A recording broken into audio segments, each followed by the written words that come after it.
There's a metal so rare that humanity mines less of it in an entire year than it does gold in a single day. A metal that costs anywhere from $4,000 to $9,000 per kilogram. A metal you've probably never heard of, yet right now, it's keeping the plane you flew on for vacation from falling out of the sky. This is rhenium, the rarest stable element in Earth's crust. A silvery-white metal that doesn't exist as a standalone ore and is only extracted as a byproduct. Without it, there would be no modern jet engines, and aviation would be stuck at mid-20th century levels.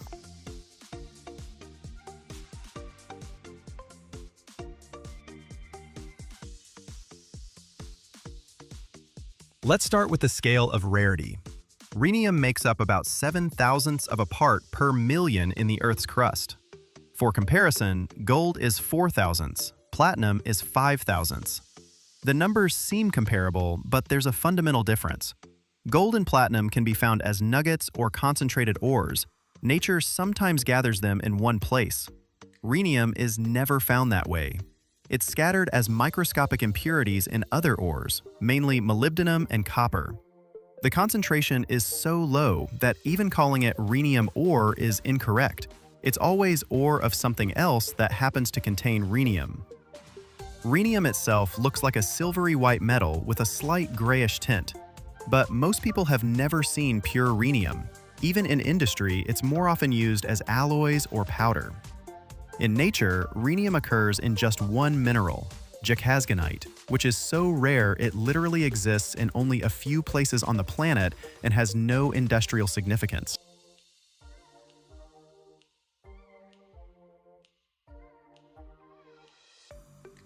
All industrial rhenium comes as a byproduct of processing molybdenum concentrates, which themselves are a byproduct of copper mining.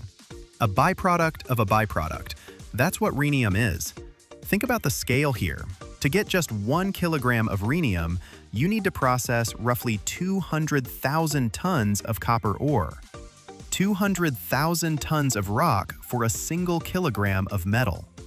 It's like searching for a needle, not in a haystack, but in an entire field planted with hay. The main sources of rhenium are molybdenum mines in Chile, the US, Kazakhstan, and Armenia. Chile dominates, about 50% of global production.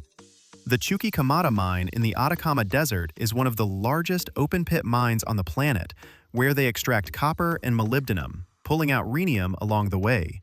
The pit is so massive you can see it from space, roughly 2 3/4 miles long, nearly 2 miles wide, and over 3,000 feet deep.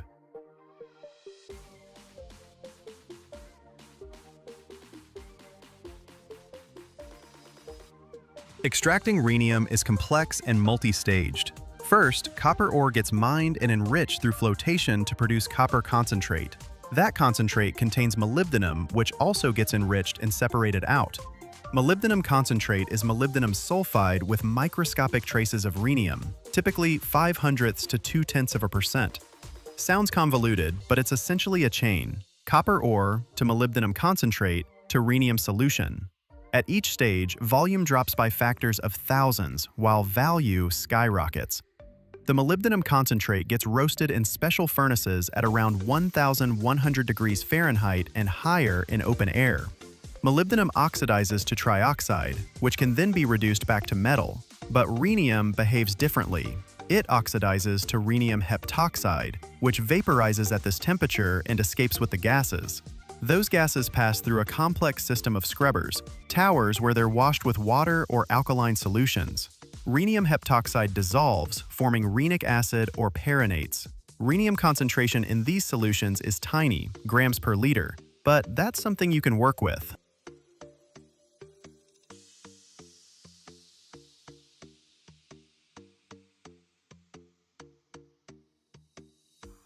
The solution is purified of molybdenum, copper, lead, and other metal impurities through multi-stage chemical treatment: extraction, ion exchange, precipitation. Then rhenium is precipitated as a white crystalline powder, ammonium perrhenate. This is the most common form of rhenium feedstock for further processing. To obtain metallic rhenium, the powder is heated in a stream of hydrogen at temperatures exceeding 1,800 degrees Fahrenheit. Hydrogen reduces the rhenium oxide to pure metal. The result is rhenium powder, which can then be sintered, melted, or used directly in alloy production. Each year, humanity produces about 50 tons of rhenium. 50 tons! That's the entire global output. For comparison, about 3,000 tons of gold are mined annually.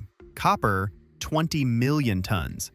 Rhenium is so rare that global reserves at any given moment are measured in hundreds of tons, not thousands or millions.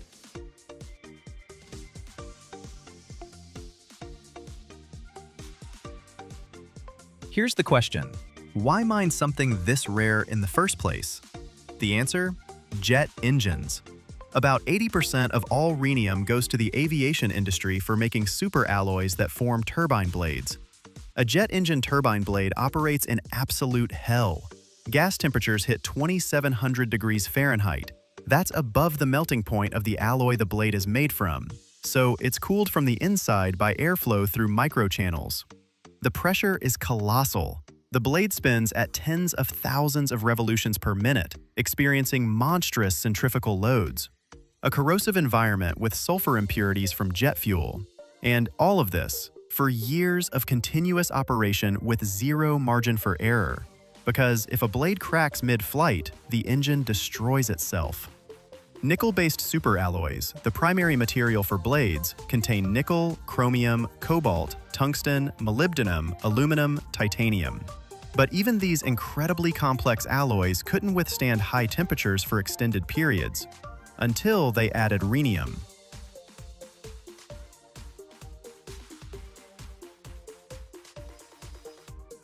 Rhenium does something remarkable. It dissolves into the nickel matrix of a superalloy and blocks defect movement in the crystal structure at high temperatures. This is called creep, the gradual deformation of metal under load when heated. All metals creep, but rhenium slows this process down dramatically. Adding just 3% rhenium to a nickel superalloy raises the operating temperature by about 54 degrees Fahrenheit. Doesn't sound like much, but in jet engines, every 18 degrees of additional temperature yields roughly 1% more efficiency. And efficiency means fuel consumption, flight range, airline economics. Modern superalloys contain up to 6% rhenium. A single turbine blade can hold anywhere from 5 to 20 grams of rhenium. One engine on a large passenger jet, about 13 pounds of rhenium in the blades alone. 13 pounds of metal worth up to $50,000 in a single engine. And a plane has 2 engines. Every year, thousands of jet engines are manufactured. Passenger, cargo, military, and virtually all the rhenium mined goes straight into them. Because of its rarity and high cost, the industry is desperately trying to reduce rhenium consumption. New generations of superalloys with lower content are being developed, along with the use of ruthenium, an element from the same group that could theoretically replace rhenium. But ruthenium is even rarer and more expensive, so for now, it's just research.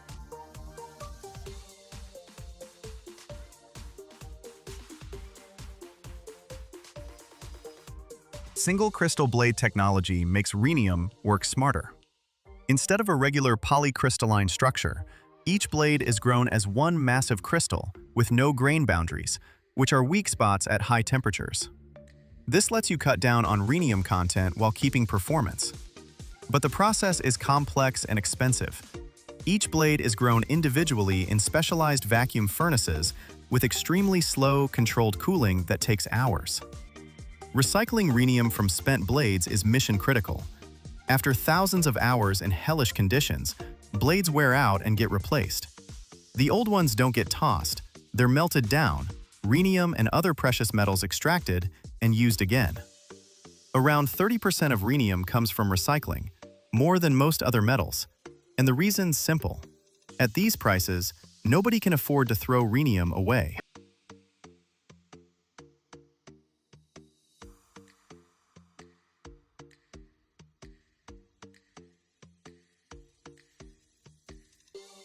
The remaining 20% of rhenium is used in other areas. platinum rhenium catalysts in oil refining to boost gasoline octane ratings, filaments for mass spectrometers and electron microscopes, anode materials for X-ray tubes. The strategic importance of rhenium is enormous. Countries without access to rhenium cannot produce modern jet engines, and this isn't just a matter of civil aviation, but military, fighters, bombers, cruise missiles. Interestingly, rhenium was one of the last stable elements to be discovered.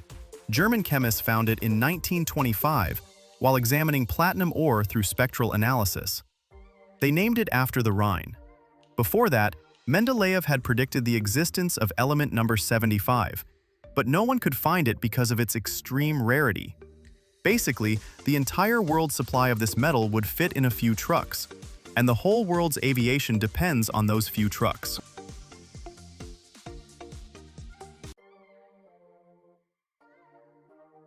But an 80,000-ton press isn't just about aviation and space, it's about energy. Massive shafts for hydro turbines, rotors for nuclear reactors, high-pressure housings, all of this demands single-piece forgings of monstrous proportions. Picture a hydro turbine shaft 50 feet long and over 6 feet in diameter. Its weight, more than 100 tons. You can only forge a component like that on a super powerful press. The blank gets heated in a furnace the size of a house, then a crane transfers it onto the press platen, and in just a few strikes, it's shaped into form.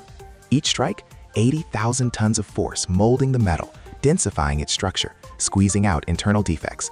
After forging, the part cools slowly, then undergoes heat treatment and machining, but the foundation of its strength, that's laid right there on the press.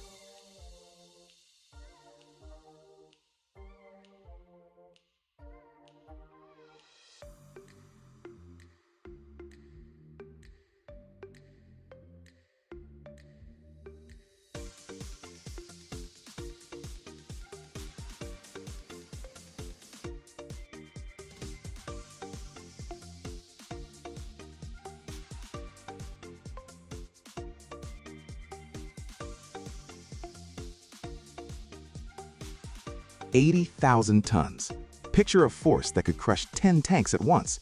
A machine tall as a 10-story building that transforms a red-hot steel mass weighing hundreds of tons into a flat panel like it's Play-Doh. This isn't science fiction. It's the world's most powerful forging press, operating in China since 2013.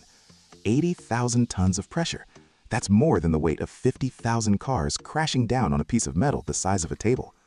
Why did humanity need such monstrous machines? What secrets hide in their history from the Cold War? How did the USSR create a 75,000-ton monster and the US answer with a 50,000-ton press? You'll discover how these metallurgical giants were born, how this inhuman force works, and what can be done under such pressure. Watch till the end. The finale reveals the scale of what humanity creates.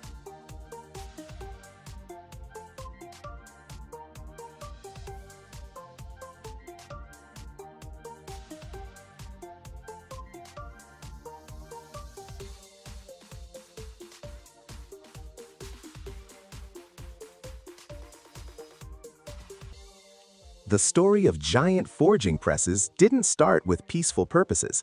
It started with the Cold War arms race. In the late 40s and early 50s, aviation and rocketry demanded fundamentally new solutions. Aircraft were getting bigger, faster, flying higher. Rockets grew in size. And all of this required enormous single-piece components made from high-strength alloys. Titanium wing spars, aluminum fuselage panels, steel rocket engine parts. Welding these components together from multiple pieces weakened the structure. Welded seams were vulnerable under load and vibration. What was needed was a technology capable of forging a giant part as a single piece, no seams. That's how the idea of ultra-powerful hydraulic presses was born. The United States understood this first and built several presses in the 50s, capable of exerting up to 50,000 tons of force.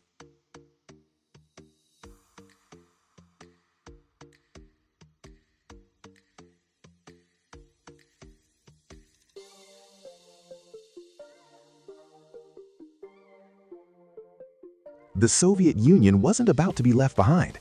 At the height of the space race and the arms race, the USSR built a 75,000-ton forging press, an absolute record at the time. The giant machine stood in the factory floor like a metal cathedral, Dozens of meters tall, hundreds of tons of structure, hydraulic cylinders as thick as a human body. This press allowed the Soviet Union to stamp out parts for rockets, submarines, and aircraft on a scale that was previously impossible. A solid titanium component several meters long, no longer a dream, but reality. 75,000 tons of force meant that metal of any hardness became pliable material. The Cold War fueled technological progress, and these forging giants were one of its symbols. For decades, these presses remained the pinnacle of engineering.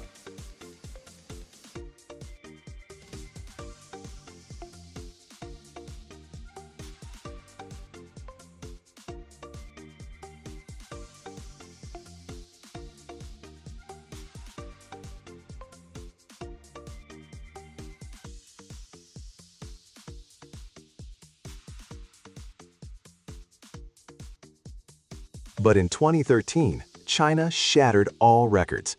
At one of their metallurgical plants, they fired up a hydraulic press with a force of 80,000 tons.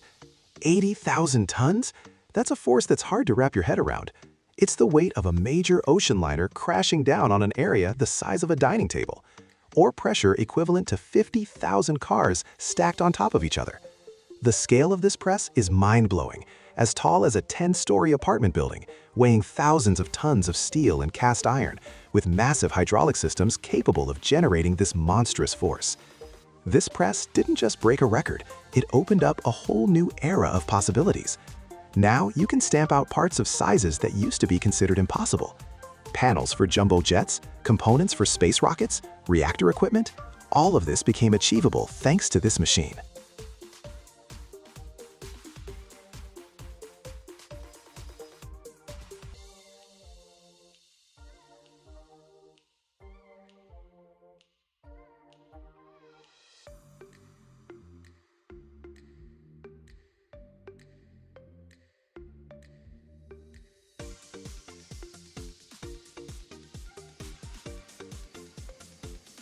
How does a giant like this work?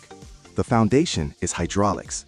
Picture massive cylinders filled with oil under monstrous pressure. When pressurized oil flows into the cylinder, the piston starts to move. But this isn't your ordinary piston. Its diameter measures in yards, and its stroke spans dozens of yards. Slowly, but with unimaginable force, the piston descends to where a glowing metal workpiece sits on a massive plate. The workpiece weighs hundreds of tons, a huge ingot of steel, titanium, or aluminum, heated to around 2200 degrees. The metal glows bright orange, radiating unbearable heat. The shop floor fills with the roar of hydraulics, the smell of hot metal and oil. And then the upper plate of the press begins its descent, slowly, almost ceremonially. But behind that calm lies 80,000 tons of force.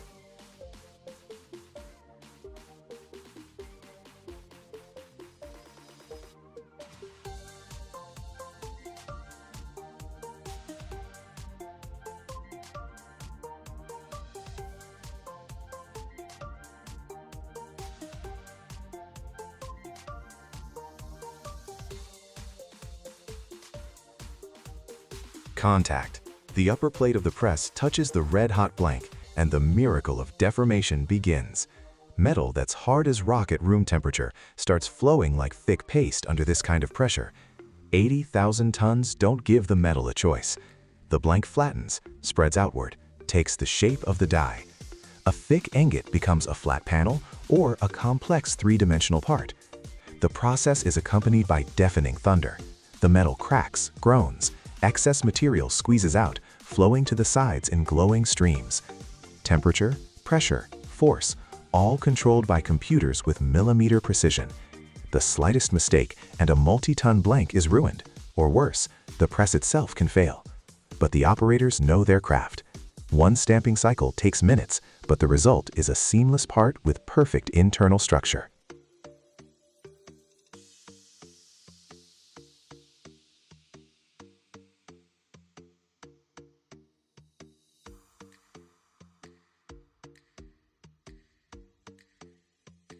Why does this matter so much? Because a single forged part is stronger than any welded structure. A weld seam is always a weak point. Under load, vibration, cyclic stress, that's where cracks start. In aviation or spaceflight, A crack means catastrophe. That's why major structural elements, aircraft wing spars, fuselage panels, landing gear components, rocket engine parts, must be one piece.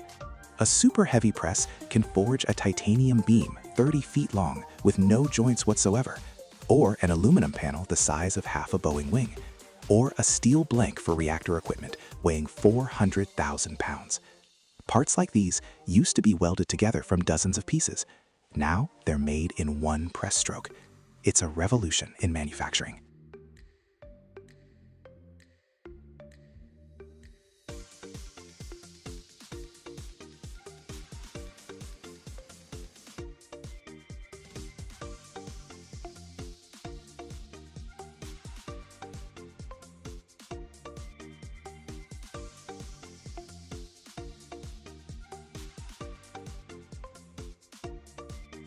China didn't build this press by accident.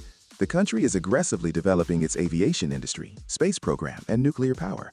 All of this demands technologies that were previously only available to the US and Russia.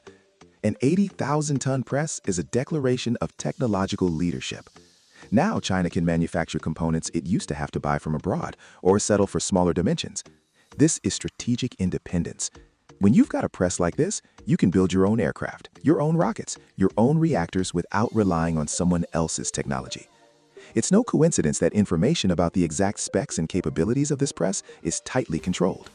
This isn't just manufacturing equipment, it's an element of national security and technological sovereignty.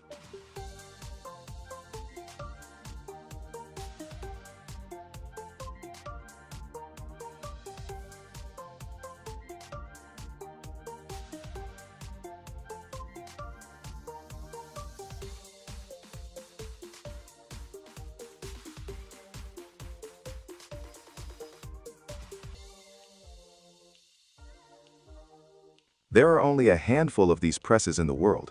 Russia has kept its Soviet-era 75,000-ton giants still running in defense plants today. The US operates its 50,000-ton machines, built back in the 50s and 60s. China now leads with 80,000 tons. There are projects for even more powerful presses, 100,000 tons and beyond. But each of these machines represents a colossal investment. Building a super heavy press costs hundreds of millions of dollars. You need a special foundation that goes dozens of feet into the ground. You need massive hydraulic systems, furnaces to heat the billets, cranes with lifting capacities in the hundreds of tons. It's an entire complex covering the area of a football field. But the payoff is worth it, the ability to manufacture parts that nobody else can.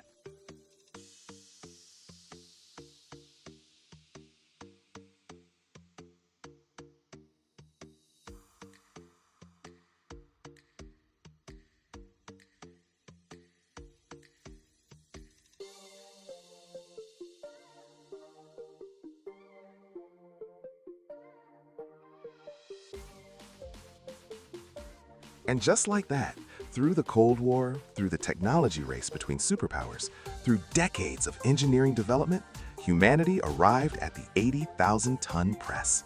This isn't just a machine, it's a symbol that we've learned to dominate matter with a force comparable to geological processes.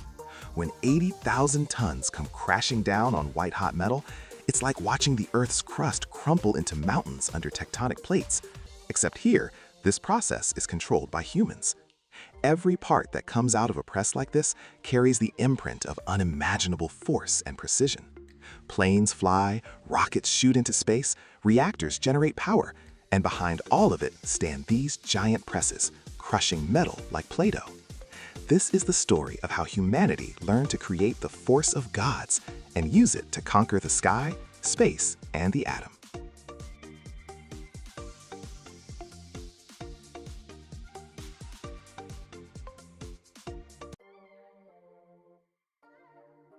What if one of the most common metals on Earth has a hidden property that even some engineers still underestimate? A metal that boils like water and vanishes into thin air during production, then gets reborn as gleaming ingots. We see it every day, but almost no one knows what the underground cities where it's mined look like, or what giant machines make the ore flare up like tiny controlled earthquakes. Zinc, the fourth most consumed metal in the world after iron, aluminum, and copper. 12 to 13 million tons of zinc are produced every year. 60% of all zinc goes into galvanizing steel. Without it, bridges, cars, and buildings would rust many times faster. But here's the shocker. At 2700 degrees Fahrenheit, zinc literally turns into vapor and disappears into the air, and then condenses back into liquid metal. In this video, you'll learn things you never suspected, and at the end, the main secret will be revealed that will forever change how you think about zinc.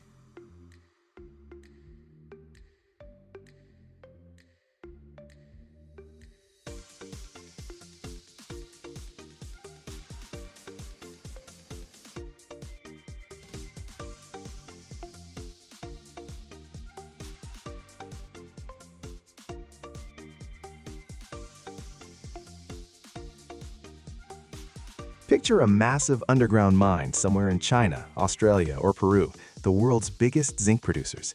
These are entire underground cities stretching hundreds of feet, sometimes even miles beneath the Earth's surface. We're not talking about simple holes in the ground. This is a network of tunnels, shafts, ventilation systems, and lift shafts. Powerful drilling rigs bore holes into the rock, blast holes. Explosives get packed into these holes.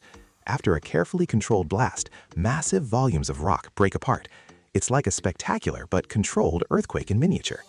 Dusty air gets quickly cleared by powerful ventilation systems, which also pump fresh air down to these depths.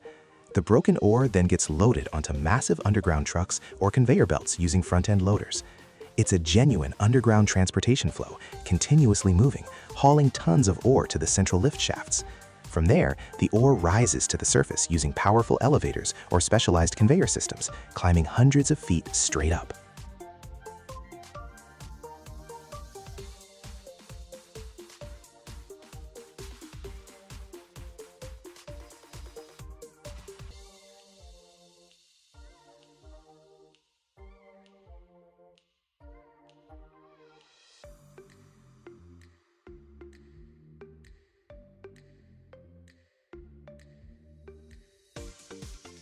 At every stage, from drilling to hoisting, strict safety protocols are followed because working underground demands maximum caution.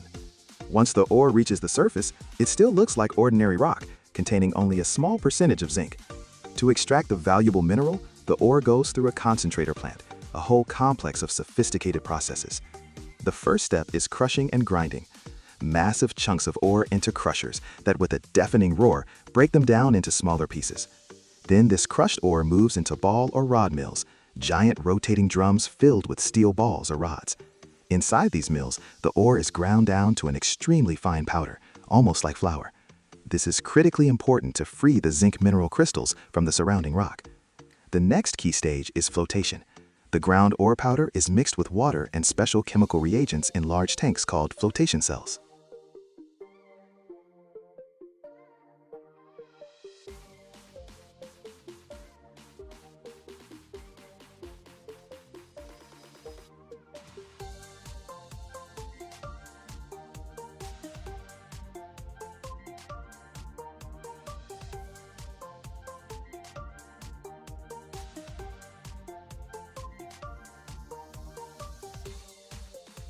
These reagents selectively stick to the zinc mineral particles, making them water repellent.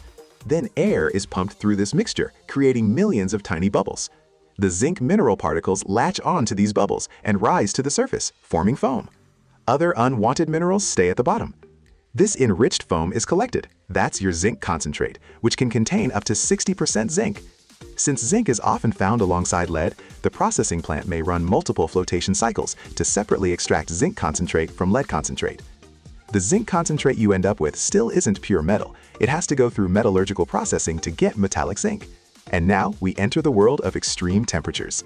If the pyrometallurgical method is used, the zinc concentrate first undergoes roasting. The concentrate is heated in specialized furnaces at temperatures around 1800 degrees Fahrenheit.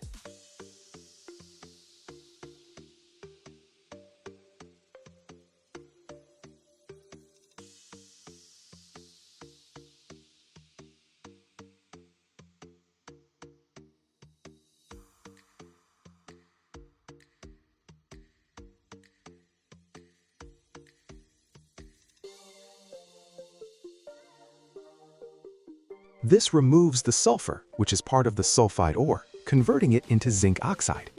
The sulfur transforms into sulfur dioxide gas, which is captured and used to produce sulfuric acid, a crucial industrial product.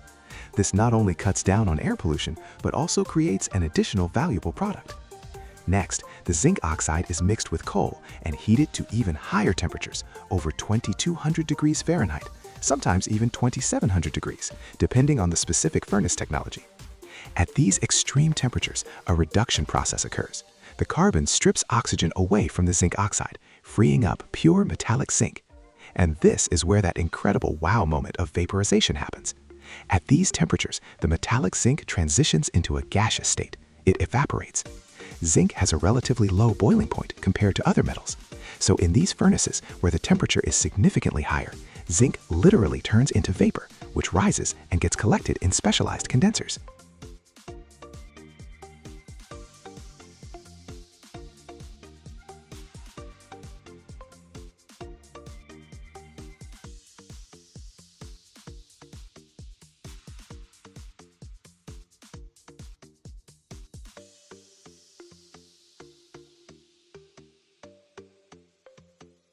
The vapor cools and condenses, turning back into liquid metallic zinc.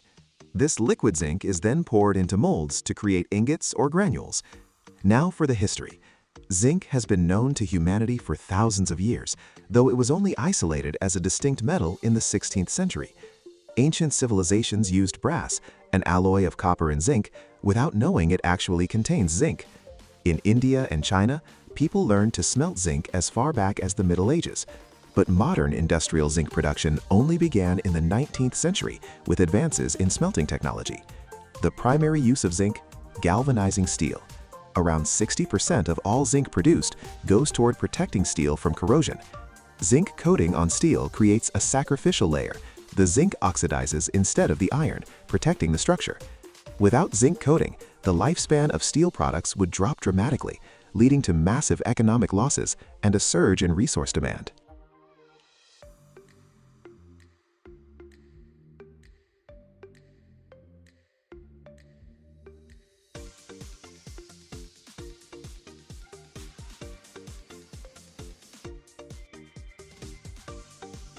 "15 to 20% of zinc goes into making alloys like brass and die-casting alloys. These alloys end up in car parts, home appliances, toys, plumbing, and electronics. Another 10 to 15% becomes zinc oxide and other chemical compounds. Zinc oxide has crazy wide applications: sunscreens and cosmetics, paints, ceramics, rubber manufacturing, and even livestock feed supplements. Its antibacterial and protective properties make it a universal ingredient. The rest of the zinc gets used in batteries, as a micronutrient in agriculture to boost crop yields, and in pharmaceuticals and dietary supplements, because zinc is absolutely vital for the human immune system. As for prices, like most commodities, zinc prices swing with global supply and demand, economic cycles, and what's happening in the biggest producer and consumer countries.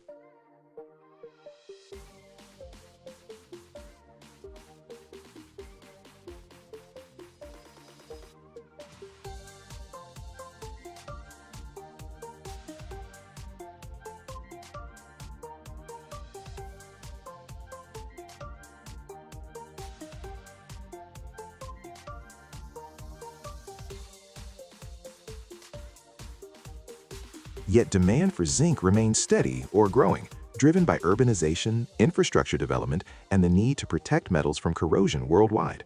This makes zinc a crucial indicator of global economic health. Zinc ranks as the fourth most consumed metal on the planet, after iron, aluminum, and copper. That alone tells you just how massive its importance is for the global economy and industry. Annual worldwide zinc production sits at roughly 12 to 13 million metric tons.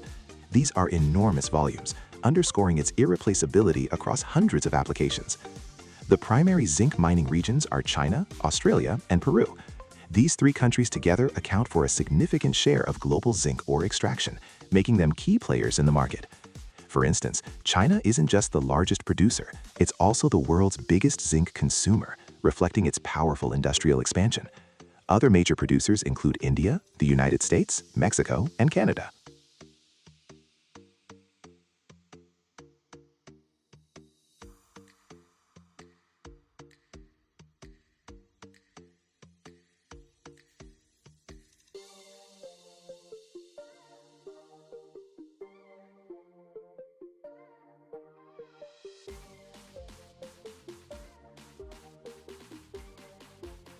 When it comes to reserves, the U.S. Geological Survey estimates global zinc reserves at roughly 250 million metric tons. On top of that, there are what's called resource spaces, potential deposits that haven't been explored yet or aren't economically viable to mine right now. Those are estimated at over 1,800 million tons. These numbers show that zinc, unlike some rare metals, will last for many decades, even with growing consumption. Most zinc is mined from underground operations, entire subterranean cities stretching hundreds of feet, sometimes several miles beneath the Earth's surface. These aren't just holes in the ground, they're networks of tunnels, shafts, ventilation systems, and hoisting shafts. It all starts with exploration. Geologists, like detectives, hunt for ore bodies, sections of rock where the concentration of zinc, which, by the way, usually occurs as sulfide ore, like sphalerite, and almost always comes with lead, silver, and sometimes copper, is high enough to make it worthwhile.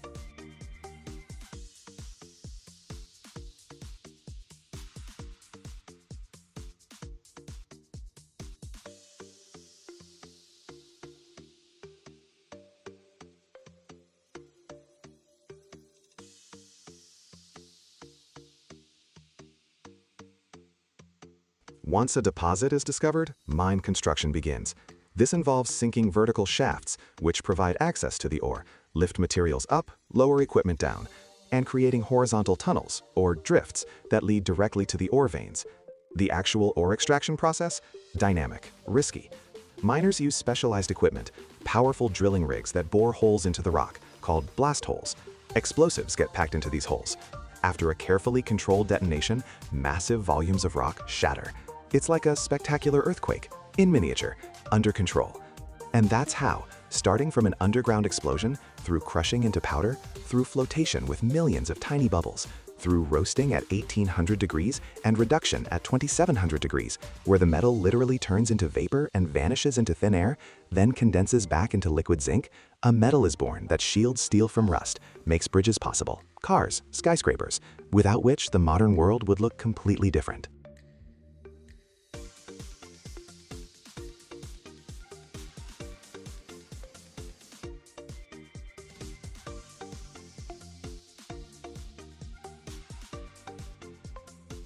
And now imagine what holds enormous suspension bridges in the air, which daily withstand the weight of thousands of cars and hurricane-force wind gusts. Not concrete and not steel in the columns, but an invisible hero, steel cable.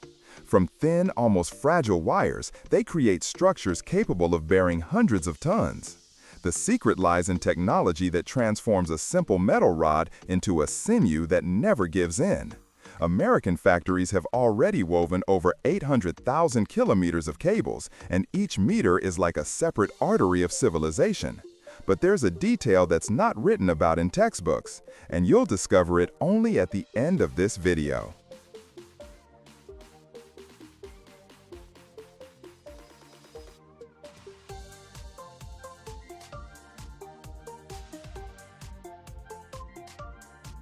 Everything begins with selecting raw materials, high-quality steel wire that must possess exceptional strength and flexibility.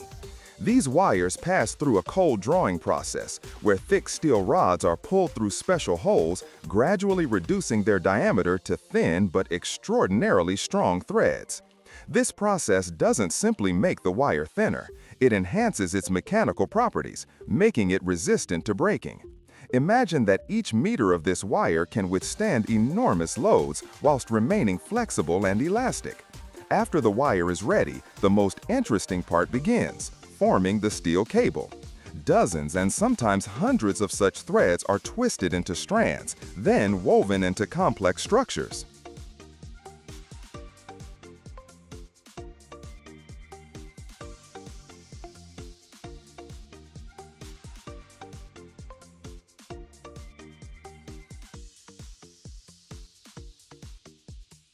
Each wire layer has its purpose. Internal threads bear the main load, whilst external ones protect against wear and corrosion.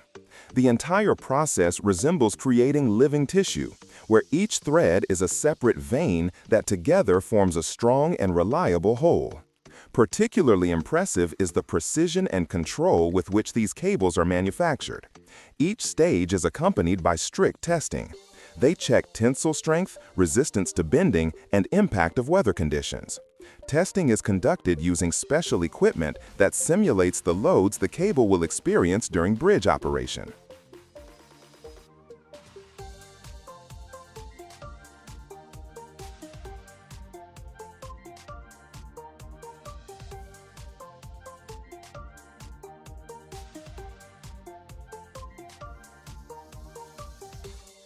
This is extremely important, as bridges often stand in human environments or in locations with aggressive climates. Thanks to these coatings, cables not only maintain their strength, but also extend the bridge's service life, ensuring safety and reliability. Imagine the production scale. Factories that can manufacture thousands of tons of steel cables annually, unwinding and weaving hundreds of kilometers of wire. American manufacturers, for example, have many years' experience and employ the most modern technologies, allowing them to create cables for the world's most famous bridges. It's known that American Bridge Company has laid over 800,000 kilometers of steel cables for suspension bridges.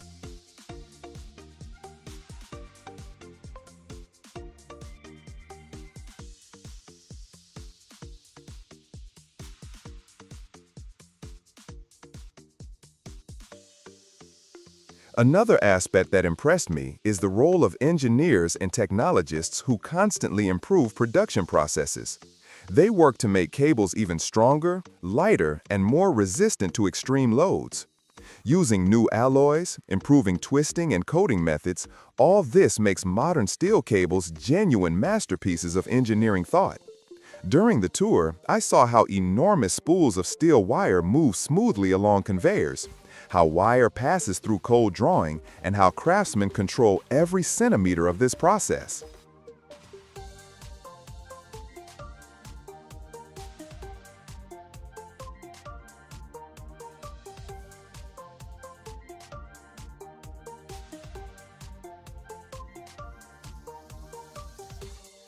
American manufacturers, such as American Bridge Company, have enormous experience in manufacturing steel cables for the country's largest and most famous bridges. They produce thousands of tons of cables annually using modern technologies and strict quality control. It's known that for suspension bridges, they use cables with multi-layered structure that can withstand loads of hundreds of tons per square centimeter. During Brooklyn Bridge construction, for example, each of the main cables consisted of 19 separate strands, and each strand of 278 wires. This provided an enormous strength reserve.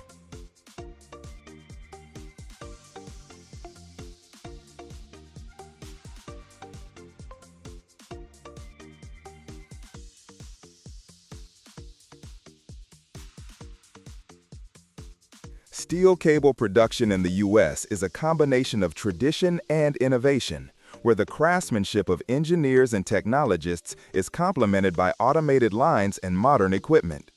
Each stage, from raw material selection to protective coating application, is controlled with maximum attention, as thousands of people's safety who daily use bridges depends on this. European enterprises, particularly in countries like Germany, France, Italy, as well as Ukraine, Romania, and Poland, play an important role in supplying steel cables for bridge construction of various scales.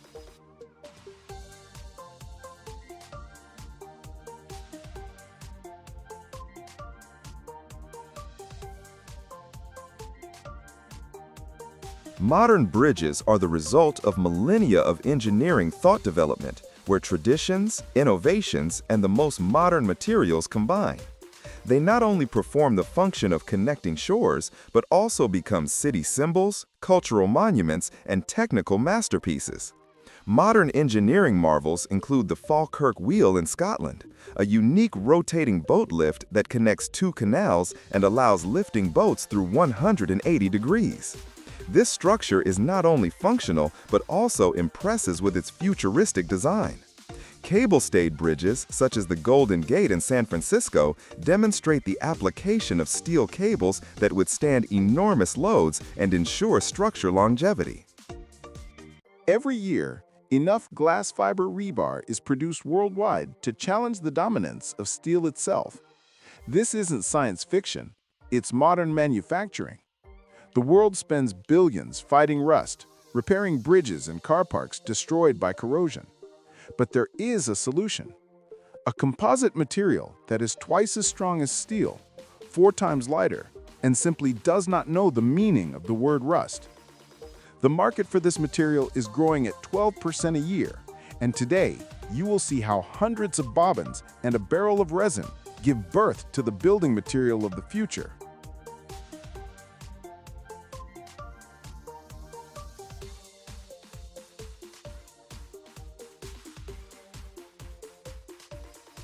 It all begins at one end of a vast workshop, in front of a structure that looks like a giant library for thread. It's called a creel. On a wall several meters high, hundreds, sometimes thousands of huge bobbins are mounted in neat rows. Wound onto each one is a fine glass thread, or roving. This isn't the glass from your windows. It's a special glass fiber produced by melting glass and drawing it through microscopic holes. The result is a thread thinner than a human hair, but with incredible tensile strength. This will be the skeleton. From each of these hundreds of bobbins, a single separate thread is drawn, and they all converge into one thick, fluffy bundle.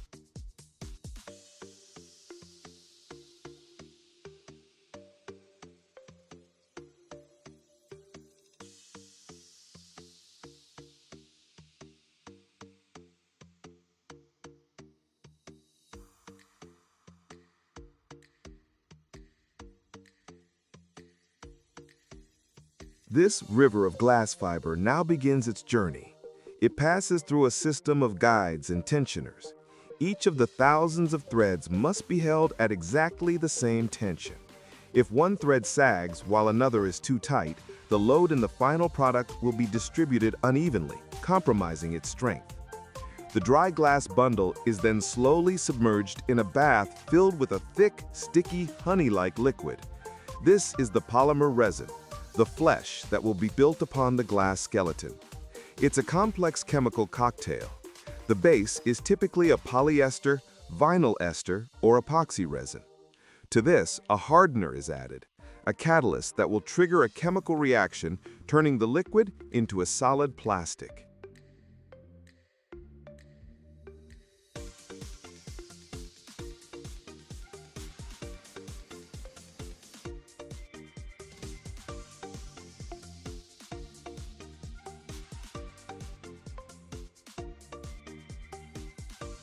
Various additives can also be mixed in. Pigments for color, UV inhibitors to protect the rebar from sunlight, and fire retardants. The purpose of this bath is to impregnate every single tiny fiber. The bundle must be completely saturated in the resin, leaving no dry spots.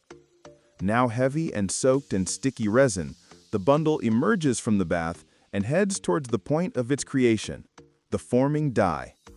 This is the heart of the entire process. Imagine a thick steel plate with the perfectly round, polished hole, its diameter precisely matching that of the future rebar. The die is heated to a specific temperature.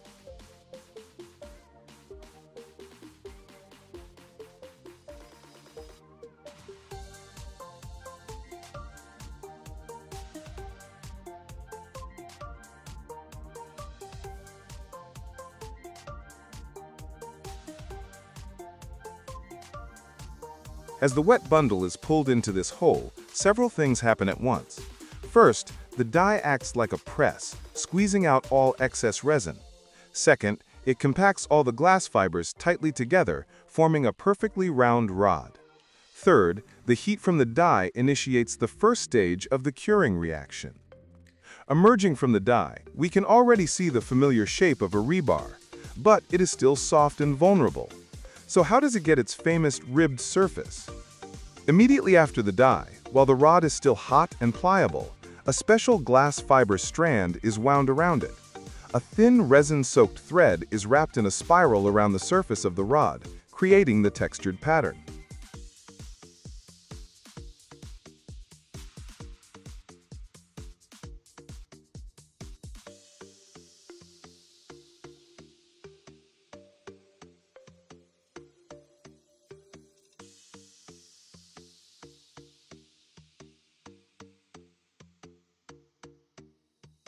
The formed and wrapped rod now enters the longest part of the machine, the curing tunnel, or polymerization oven. This is a long chamber which can stretch for dozens of meters, where a high temperature, typically around 200 degrees Celsius, is maintained. Here, the final transformation occurs. This isn't just drying. Under the heat, the resin molecules begin to rapidly link together, forming a strong, rigid, three-dimensional grid. The liquid, sticky syrup turns into an exceptionally strong and hard composite material, permanently bonding millions of glass fibers into a single, monolithic rod. As the rebar moves slowly through this hot tunnel, it acquires its final, rock-hard strength. But what is pulling it through this long journey? At the end of the line sits a special pulling device. It typically consists of two caterpillar track mechanisms, like those on a tank, positioned one above the other. They gently, but very firmly, grip the finished solid rebar and pull it towards them at a constant, precisely controlled speed. It is this machine that provides the force to draw the glass fibers through the resin bath, the forming die, and the oven. The speed of this movement is one of the most critical parameters controlling the quality of the final product. And so, from the other end of this long production line, an endless, perfectly straight, hard and hot GFRP rod emerges.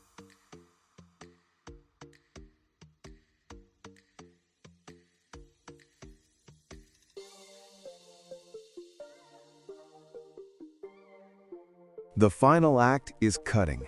An automatic saw is mounted across the line. It synchronizes with the speed of the moving rebar, and at the right moment, it makes a quick forward dash, and with a sharp whiz, it cuts a standard length, for example 6 or 12 meters, from the continuous rod. It then returns to its starting position. The finished, still warm rebars roll onto a cooling table, after which they're collected into bundles, tied, and sent to the warehouse. And so, before our very eyes, thousands of fragile glass threads and a barrel of sticky liquid have journeyed through baths, presses, and ovens to become the lightweight yet incredibly strong building material of the future.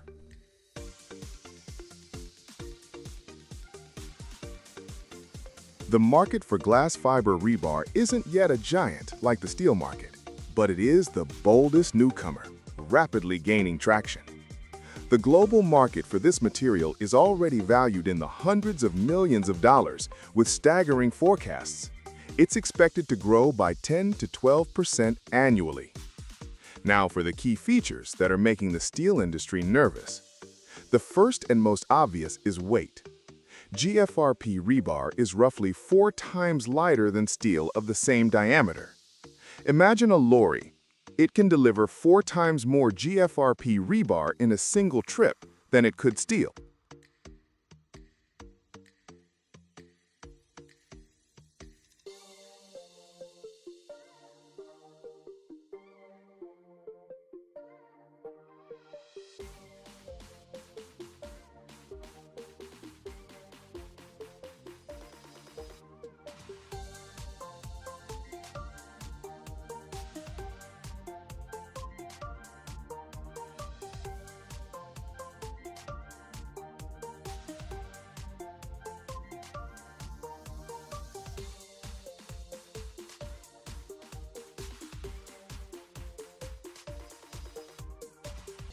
On the construction site, 2 workers can easily carry entire coils of GFRP rods, whereas moving steel requires a crane.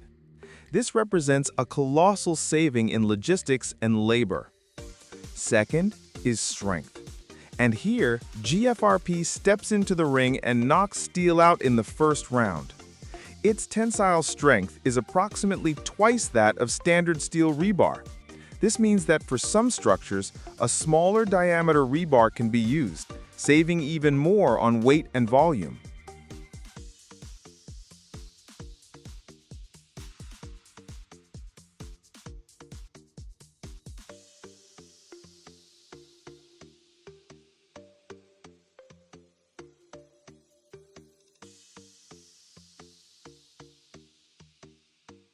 But the ultimate advantage, the true superpower of GFRP, is its war on rust. The main enemy of any reinforced concrete structure, from bridges to car parks, is not the load, it's rust. Water and salts penetrate through microcracks in the concrete, reach the steel rebar, and it begins to corrode. Rust expands in volume and literally bursts the concrete from within. And GFRP? It simply laughs in the face of rust. It is chemically inert. It is completely indifferent to water, salt, acids, and alkalis. This means the lifespan of the structure increases dramatically. A concrete structure reinforced with steel is designed for about 50 years. A structure with GFRP rebar can easily be designed for a lifespan of over 100 years.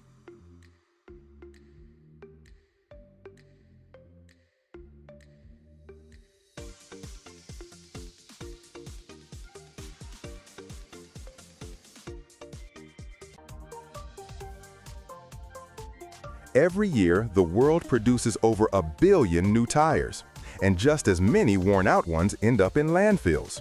Just imagine, in the United States alone, over 250 million tires are recycled annually, saving the planet from mountains of rubbish. But where do these black rings go after they've served their thousands of miles? They don't simply vanish. They pass through fire, steel, and grinding machines to be born a second time. And what's most captivating, we don't even realize that every day we walk on their second life.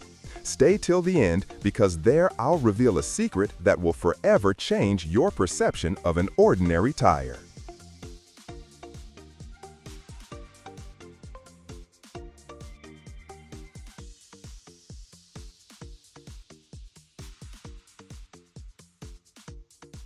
So today, we're heading to a cemetery of automobile tires.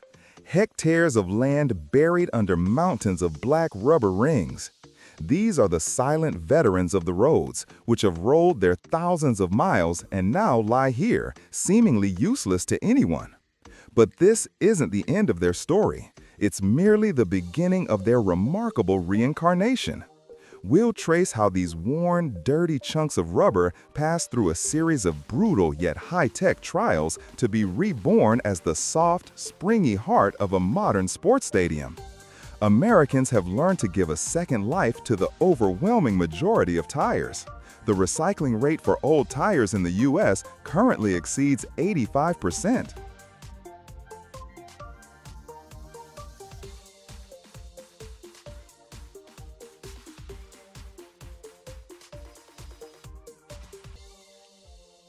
This means that over 250 million tires annually avoid landfill and are sent for rebirth. Part of them are burnt as highly efficient fuel. Part are used in civil engineering, but a significant and ever-growing quantity is transformed into rubber crumb. At this tire graveyard operates a machine resembling a steel tyrannosaurus. It's an industrial shredder. An enormous loader grabs an entire handful of old tires and tosses them into the steel jaws of this machine. Inside it, with a deafening screech, two massive shafts with thick, sharp hooks rotate. They seize the tires with relentless force and tear them to pieces with an incredible crash.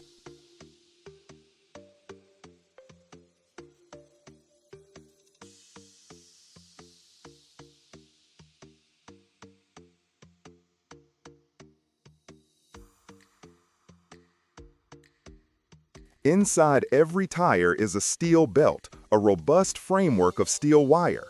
During tearing, this belt is released, transforming into a glittering web of steel threads mixed with rubber chunks. This chaotic mixture of rubber and steel moves further along the conveyor. And here, an industrial, powerful, enormous magnet enters the game, rotating above the stream of shredded material. Like a fridge magnet, but 1,000,000 times stronger.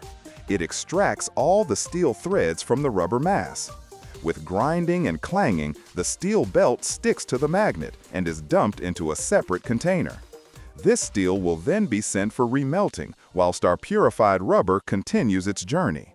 But it's still too large. Next stop, the granulator.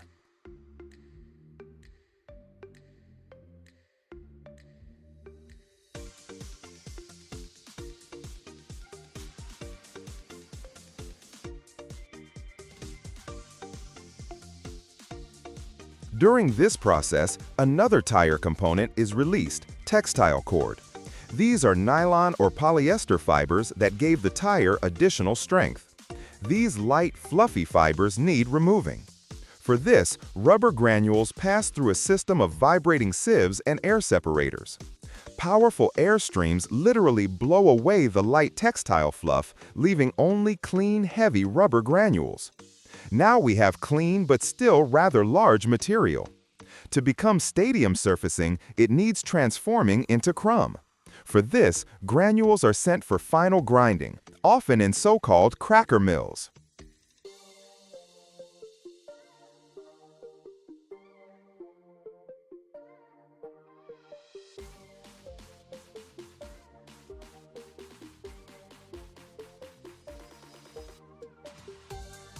As a result of this process, we finally obtain what everything started for, rubber crumb.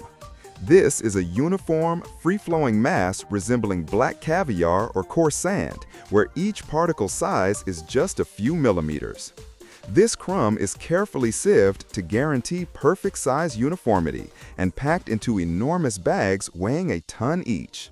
Its journey from dirty tire to clean, high-tech raw material is complete. And now, let's transport ourselves to where this black crumb will find its true calling, construction of a new stadium. Workers roll out huge rolls of artificial turf over a perfectly leveled gravel base.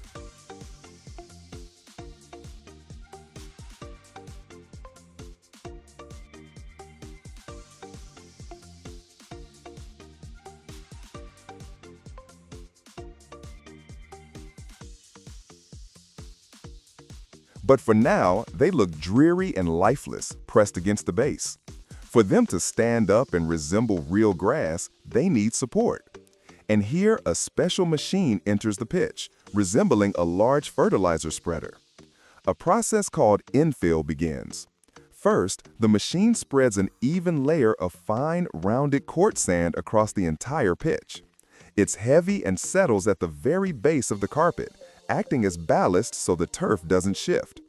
And following the sand, our main hero is poured onto the pitch, black rubber crumb.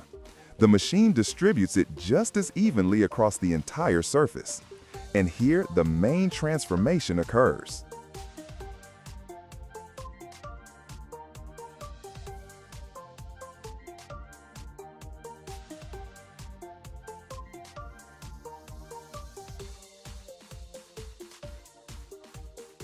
It's like running on a billion tiny trampolines. This dramatically reduces the load on athletes' joints and makes falls far safer. The final touch is combing the pitch. A special machine with an enormous brush drives across the turf, carefully mixing sand and rubber crumb and combing them deep down to the very base, forcing every blade of grass to stand perfectly upright. And now, when the work's complete, before us appears a perfectly green, springy, and safe pitch. And none of the players running on it might guess that beneath their feet lie millions of particles from old automobile tires.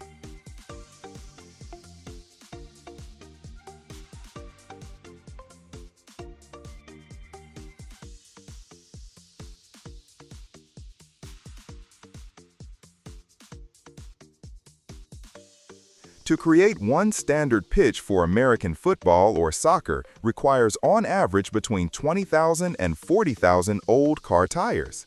Just think about it. A single pitch completely devours an entire mountain of rubber waste. And how many such pitches are there in the country? Currently in the U.S., there are over 13,000 artificial turf pitches in schools, colleges, parks, and professional arenas. And now simple maths. If we take even the minimum figure of 20,000 tires per pitch, it turns out that in sports pitch surfacing across the country alone, over 260 million old tires have found their new home.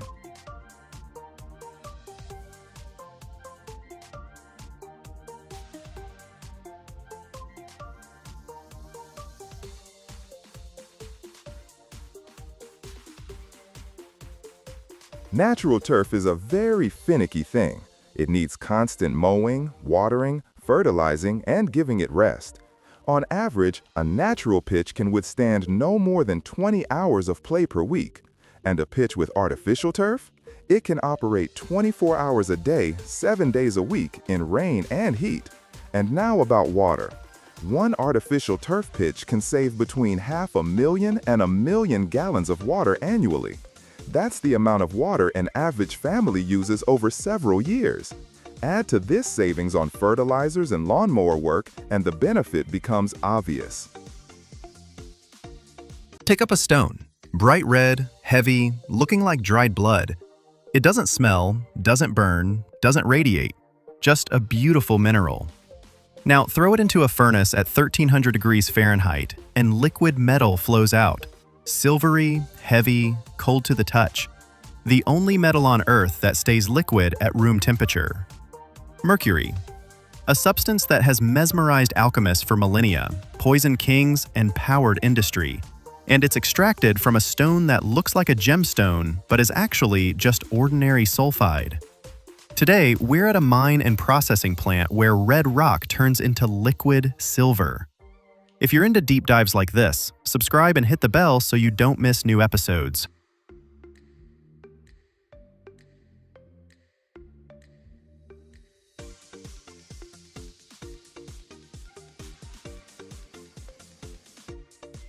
This red rock is called cinnabar, mercury sulfide, one of the few natural compounds where mercury shows up in Earth's crust. The chemical formula is simple: one mercury atom, one sulfur atom. Basically, nature locked liquid metal inside a sulfur cage, and to get it out, you've got to break that cage with heat. If you crack a chunk of cinnabar, the fracture surface reveals crystals with a diamond-like shine. The beauty's deceptive because the powder from this mineral is poisonous. Cinnabar was known even in ancient times. Egyptians used it as pigment, Romans painted palace walls with it, and Chinese alchemists believed the red ore was the key to immortality. Deposits are scattered across the planet, but the main ones are in Spain, Slovenia, China, and Kyrgyzstan. The Spanish mine at Almaden operated for nearly 2,000 years and gave the world more than a third of all mercury ever extracted. The ore sits in volcanic activity zones because mercury rises with hot solutions from deep within Earth's crust and settles in rock fractures as bright red veins. Sometimes cinnabar is so rich that the rock looks like someone painted it with scarlet dye.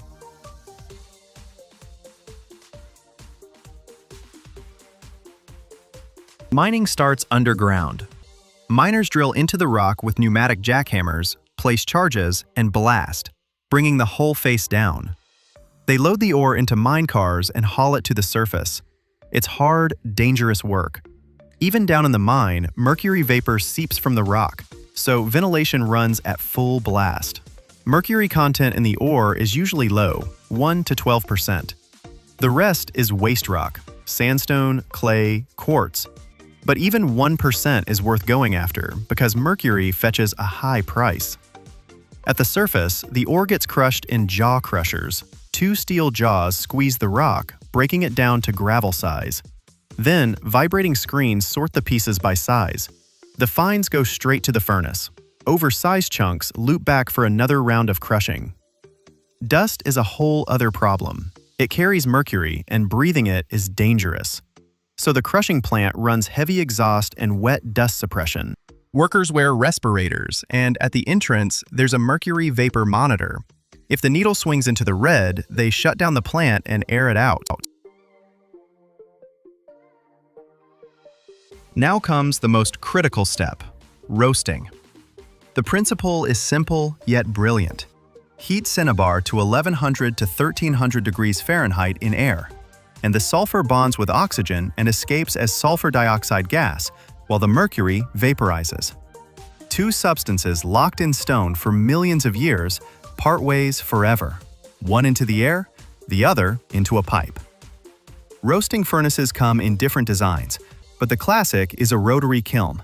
Picture a massive steel drum, 60 to 100 feet long, set at a slight angle. Ore gets fed in from the upper end, burners fire from the lower. The heat inside is so intense, the furnace walls glow a dull cherry red. The kiln rotates slowly, tumbling the ore. gradually pushing it downward as it heats up more and more. When the temperature hits the sweet spot, the cinnabar breaks down. Sulfur burns with a bluish flame, and mercury vapor, invisible and deadly, rises and travels with the flue gases into the condensation system. The spent rock, now stripped of mercury, spills out the lower end of the furnace into a waste pile, gray, lifeless, having surrendered everything valuable to the fire. Condensation is the moment when invisible vapor transforms into that actual liquid metal. Gases from the furnace pass through a long system of pipes and chambers that gradually cool down, usually with water fed through jackets on the outside. Mercury condenses first. Its boiling point is only 675 degrees Fahrenheit, so when the gases cool below that mark, silvery droplets start settling on the condenser walls. They trickle downward and collect in receivers, steel or ceramic containers. The sight is mesmerizing. From the pipe, as if from nowhere, heavy silvery liquid drips down, falling into the collector with a distinctive, soft sound. Not a clang, not a thud, but something in between. Because mercury is viscous and heavy, 13.5 times heavier than water. A quart of mercury weighs more than 28 pounds. Try picturing a quart of milk that weighs as much as a bucket of cement.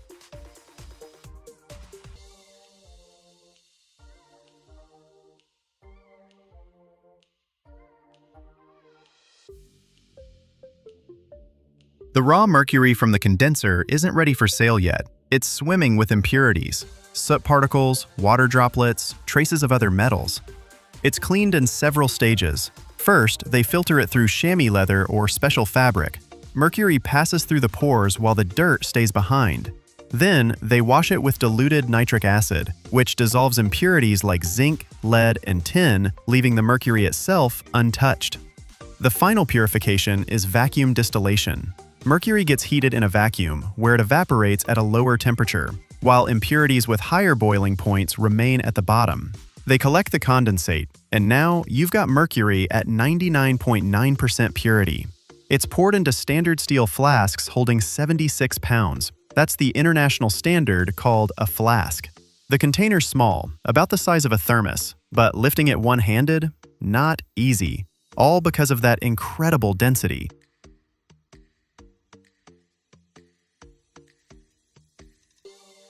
Safety at a mercury plant is a world unto itself. Mercury vapor has no color and no smell, but it's extremely toxic.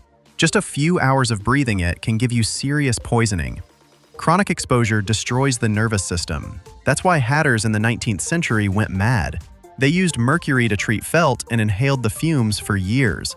Hence the phrase, mad as a hatter.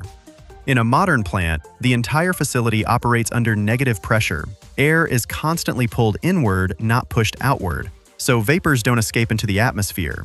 Floors are coated with a special non-porous covering. If mercury spills, the droplets won't roll into cracks, but stay on the surface where they can be collected with a specialized vacuum or a sulfur trap. Sulfur powder binds mercury into harmless sulfide. Every worker carries a personal dosimeter that measures accumulated vapor exposure per shift. Exceed the limit, and you're pulled off the floor until your levels normalize.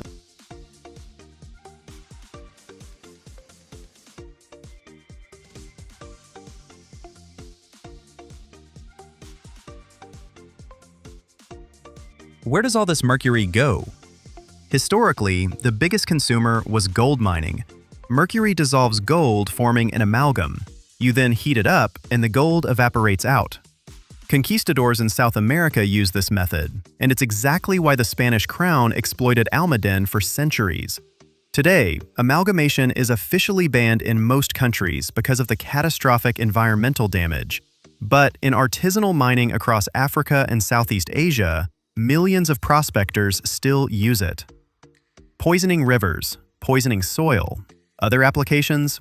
Chlor-alkali industry, thermometers, barometers, mercury lamps, electrical switches, catalysts. But the world is slowly moving away from mercury. In 2013, the Minamata Convention was signed, named after a Japanese city where, in the 1950s, thousands of people suffered devastating poisoning. Mercury leaked into the bay from a chemical plant. It built up in fish. And the people who ate that fish started losing their sight, their hearing, their coordination. The Minamata tragedy became a symbol of mercury pollution for decades to come. Mercury production worldwide is plummeting. Back in the mid-20th century, mines pulled out up to 10,000 tons a year. Now, less than 2,000. Most mines have shut down. The famous Almadine in Spain stopped operations and turned into a museum. These days, mercury increasingly comes from recycling, old thermometers, lamps, industrial waste. But humanity can't completely abandon it yet. Some chemical and electrochemical processes simply have no substitute. When you stand next to a flask where this heavy, silvery liquid sloshes around, it's hard to believe that an hour ago it was part of a red rock that sat underground for millions of years. Cinnabar guarded mercury like a safe guards valuables, and only fire could pick that lock. An ancient process, simple at its core, dangerous in execution, and still without an alternative. Imagine if construction could be not just strong, but ultra-lightweight, durable, and environmentally friendly all at once. That's exactly the revolution fiberglass rebar brought to the table. A modern material that's gradually replacing classic steel rebar in countries around the world. China produces it especially aggressively, a giant controlling a massive share of the global market. But what is this secret material that's changing the game? Fiberglass rebar is 4 to 5 times lighter than steel, never rusts, withstands harsh environments, and lasts over 50 years. China produces more than 500 million pounds of this stuff annually and controls 60% of global exports. But why are Western countries afraid of this dependency? What role does fiberglass rebar play in Beijing's geopolitical strategy? And how do they make this material that starts as molten glass at 2,700 degrees? Stick around till the end. You'll learn about projects where this material has already changed the future of construction.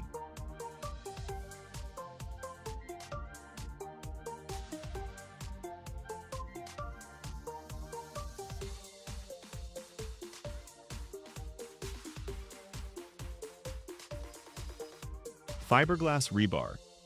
These are reinforcing rods made from a composite material based on fiberglass, impregnated with specialized resins.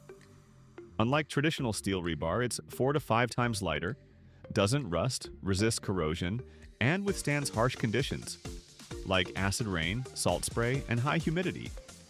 To put it in perspective, standard steel rebar weighs nearly half a kilogram per meter of length, while fiberglass rebar weighs around 120 grams for the same size. This means it's easier to work with, requires lower transportation and installation costs, and as a result, construction becomes faster and cheaper. China holds the leading role in global fiberglass rebar production. Factories located primarily in the eastern and central regions of the country are equipped with modern pultrusion, molding, and fiberglass polymerization lines.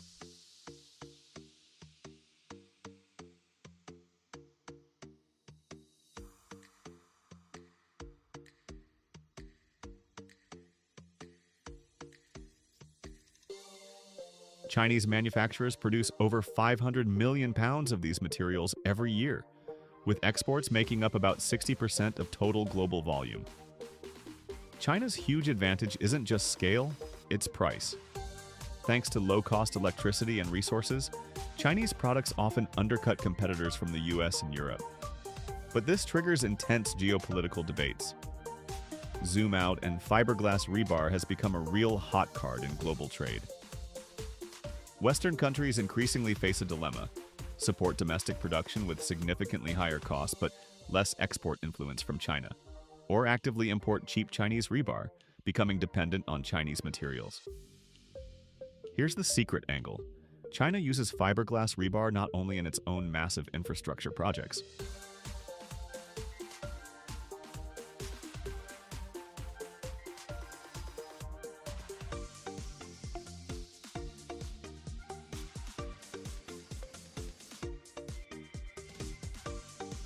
Through strategic investments in Asia, Africa, and Latin America, Beijing is aggressively pushing this material via its global construction corporations operating under the Belt and Road Initiative. This allows China to not only expand its presence in the global construction market, but also strengthen economic influence in these regions through control over building resources. The trend toward fiberglass rebar isn't just about cost savings or new materials, it's about ecology and safety. Fiberglass rebar is rapidly gaining popularity in the US, where more and more bridges, roads, and homes are being built using lightweight composites. Unlike metal, this material doesn't corrode, making infrastructure more reliable and longer lasting. According to reports from the American Association of Construction Materials, average construction costs using fiberglass rebar drop by 20%, while structural lifespan doubles.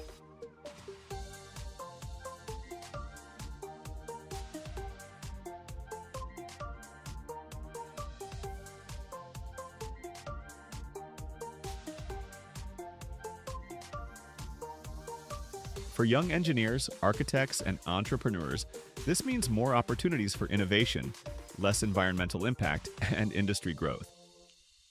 Picture this: you're building a bridge or a high-rise. Instead of heavy steel rebar, you're using thin fiberglass rods. They can be longer, lighter, and easier to install. Plus, you don't have to worry about them rusting years later and causing the concrete to deteriorate. China's already deploying its fiberglass rebar on massive construction projects. In major districts of Beijing, Shanghai, and Guangzhou, new highways and bridge spans are going up with these materials. Around the world, Chinese companies are supplying this rebar to projects in the US, Europe, and the Middle East, strengthening their technological and economic footprint. It all starts with glass, the raw material for making glass fibers. Glass is produced from a mixture of sand, limestone, and soda.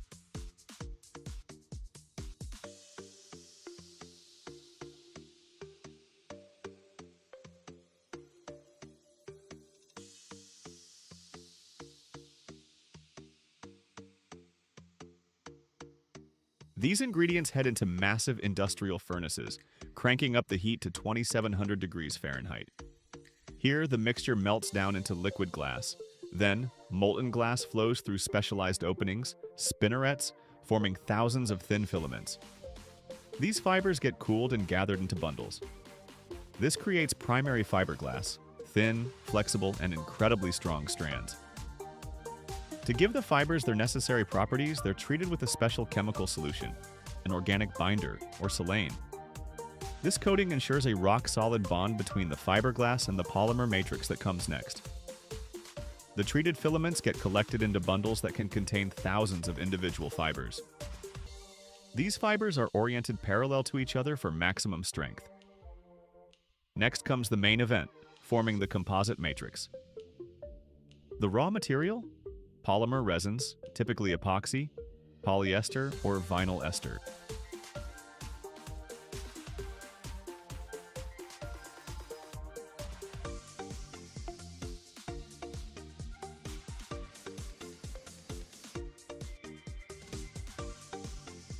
They deliver high-strength performance and provide resistance to moisture and chemical exposure. Bundles of fiberglass are dipped or soaked in a polymer resin solution. The fibers get evenly coated with polymer, and excess resin is removed to prevent clumps and irregularities. The prepared wet bundles feed into a specialized forming line, an extruder. Here, the molten composite is pushed through forming dies, shaping it into rods or bars of the required diameter. Then comes a critical step, pulling and polymerization. The finished reinforcing rods immediately move to cooling and hardening in special thermal chambers. Here, the polymer matrix solidifies, firmly binding the fibers into a unified structure. Dimensional and shape control is crucial, so production lines are equipped with automatic calibration systems to ensure the specified diameter and round shape of the rebar.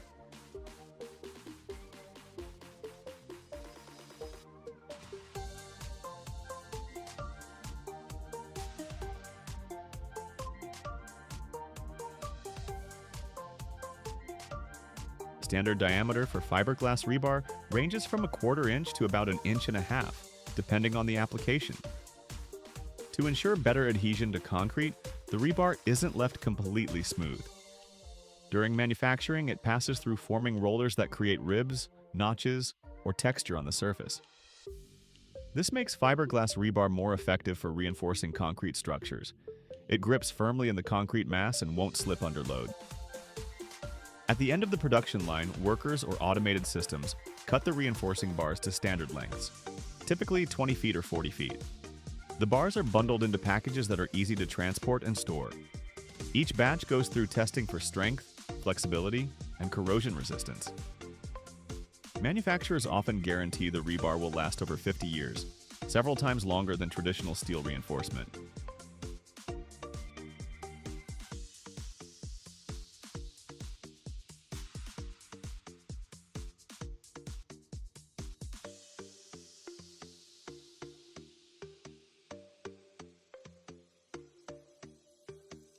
Fiberglass rebar is gaining more and more importance in modern construction thanks to its lightweight, strength, and corrosion resistance.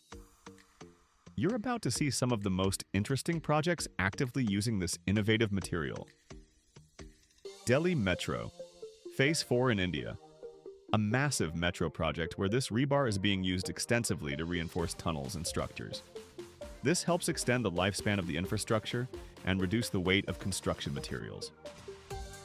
Jizan Flood Mitigation Channel in Saudi Arabia, the world's largest project using fiberglass rebar, designed to reinforce long channels for flood control. We're talking 240 tons of fiberglass rebar that need to provide high resistance to aggressive environments. Muskrat Falls Hydroelectric Project in Canada. Rebar manufacturers are supplying material for reinforcement that guarantees the hydroelectric plant's long service life, especially under conditions of water contact and high humidity.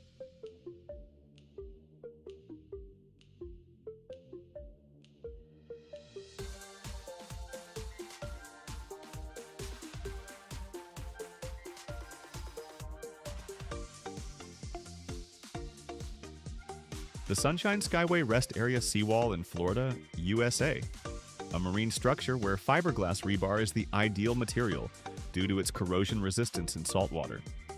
Here it reduces the need for repairs and extends the service life of the walls. The Alligator River Bridge in North Carolina, USA. A bridge reinforced with composite rebar to increase durability and minimize the weight of metal structures. Toronto's TTC North Subway Extension Tunnels in Canada, a project where fiberglass rebar helps increase structural flexibility and reduce damage risks during seismic events. And just like that, traveling from molten glass at 2,700 degrees through the formation of ultrafine fibers, polymer resin impregnation, and ribbed surface creation, a material is born that serves for over 50 years without a single trace of corrosion. This is a story about how humanity learned to create rebar lighter than air and stronger than steel, a material that's changing the geopolitics of construction and making bridges eternal. Every year, the world extracts over 8 million tons of gray, unremarkable ore, but only a tiny fraction of it undergoes an incredibly complex, almost alchemical journey to become a metal capable of withstanding even spaceflight. Titanium isn't just a metal. It's a substance born in hell from fire, chlorine, and magnesium at temperatures exceeding 1,000 degrees Celsius. Its first form looks like light ash, but from it they create the invisible skeleton of aircraft, eternal implants, and rocket engines. How does a chunk of dirty rock transform into a material stronger than steel yet lighter than aluminium? Watch to the end, and you'll see how an ordinary stone passes through chemical purgatory to become the heart of modern civilization. The history of titanium is the story of a ghost metal that remained hidden in plain sight for decades. In 1791, British clergyman and amateur geologist William Gregor, while studying black sand on the Cornish coast, discovered traces of an unknown element within it. But only 4 years later, in 1795, the great German chemist Martin Klaproth independently discovered the same element and named it titanium, after the mighty Titans from ancient Greek mythology. However, despite its thunderous name, the metal remained elusive. For nearly a century and a half, it slumbered in chemistry textbooks, resisting attempts to isolate it in pure form.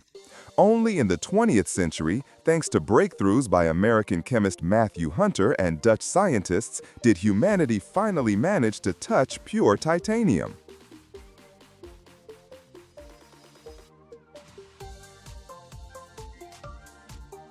From the mid-20th century, with the onset of the Cold War and the space race, titanium transformed from a laboratory curiosity into a strategic material. The United States, recognizing its colossal potential, invested enormous sums into its production.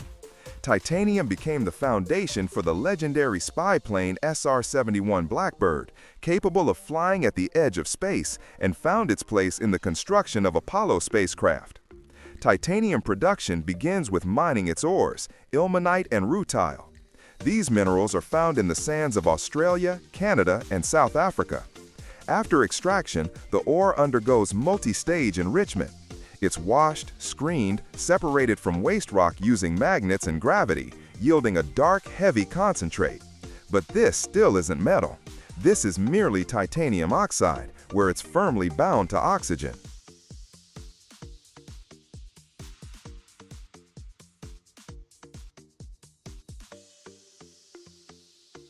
To break these molecular shackles, the concentrate is sent to chemical hell, into fluidized bed reactors.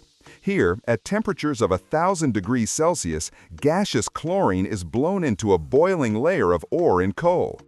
A fierce chemical reaction begins. Chlorine tears titanium away from oxygen, forming a volatile compound, titanium tetrachloride. This caustic, toxic substance is then repeatedly distilled, purifying it from impurities to near-perfect purity. The next stage is the heart of the entire process, named after its creator, William Kroll. Into a sealed steel sarcophagus filled with inert argon gas, molten magnesium is placed. Then purified titanium tetrachloride is slowly fed in. A chemical duel begins.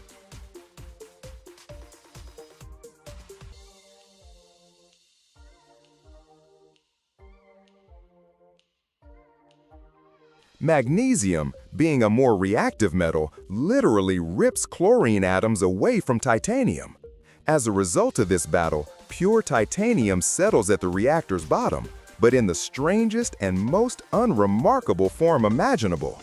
This is sponge titanium, a porous, lightweight gray mass that looks like frozen foam or pumice. It's brittle and utterly unlike strong metal. But inside this ugly porous sponge lies all the future might. This sponge is extracted, crushed, and then pressed under enormous pressure into dense briquettes. And only then is it sent to its final transformation, into the melting furnace.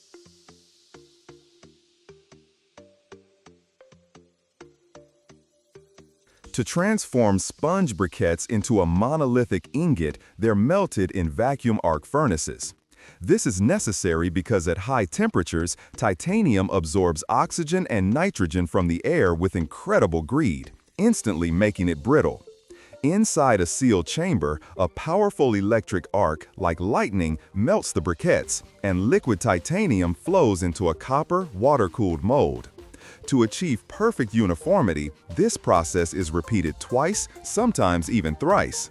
The result is a gleaming, silvery ingot of pure titanium, ready for further processing. Just look at this incredible transformation, from porous, lightweight sponge to dense, shining metal.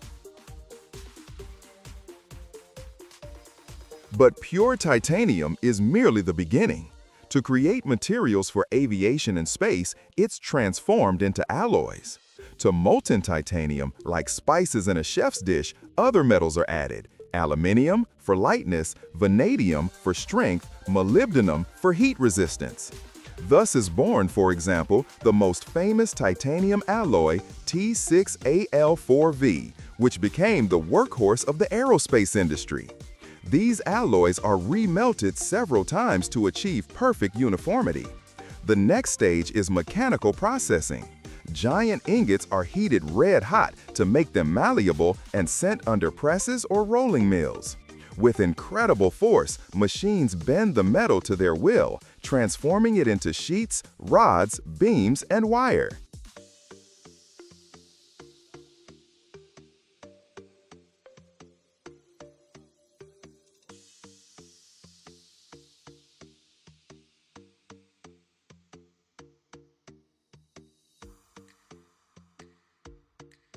From these semi-finished products, the most complex parts are then cut, turned, and milled. But that's not all. In recent years, additive technologies, or three-dimensional printing, have entered the game. Special printers sinter the finest titanium powder layer by layer with lasers, growing parts of such complex geometry that traditional methods cannot achieve. This allows creation of lighter and stronger components for aircraft and rockets, saving up to 40% of weight. Every finished part undergoes the strictest control. It's X-rayed, scanned with ultrasound, checking for the slightest internal defects.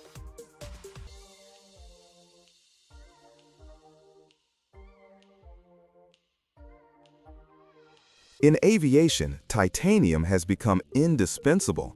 From it, they make up to 15% of a modern passenger airliner's weight, landing gear, wing elements, and of course, engine components. This significantly reduces the aircraft's overall mass and increases its fuel efficiency.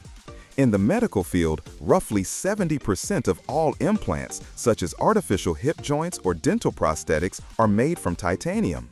Its unique biocompatibility means the human body doesn't reject it, allowing bone tissue to literally grow into the implant surface. This is a metal that becomes part of a person. Thus, having passed through fire and chemistry, an unremarkable stone transforms into high-tech material that pierces the heavens, explores space, and restores people's ability to move.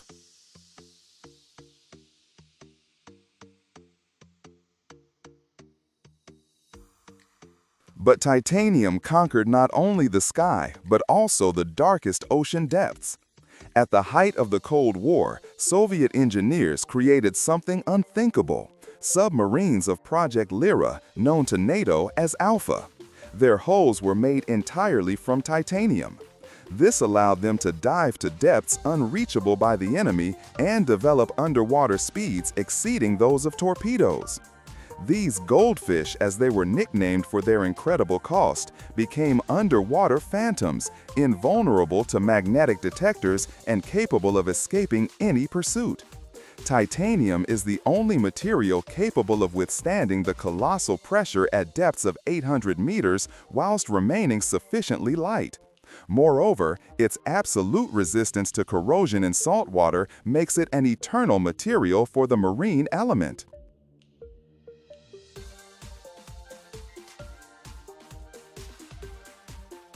So what's titanium's main secret, promised at the beginning? It's not just its strength or lightness. Its true magic lies in its ability to self-heal. Every time titanium's surface is scratched, it instantly reacts with oxygen from the air or water and covers itself with the thinnest, invisible, yet incredibly strong film of titanium oxide. This is a sort of invisible armor that instantly regenerates when damaged. It's precisely this film that makes it absolutely inert, preventing it from reacting with the human body or aggressive environments. But this superpower has another side, another secret. During mechanical processing, if proper technique isn't followed, fine titanium swarf can spontaneously ignite. This white fire burns at such high temperatures that it's impossible to extinguish with water or sand. Taming titanium is playing with fire in the literal sense. And only those who've mastered this art can make this mythical metal serve humanity.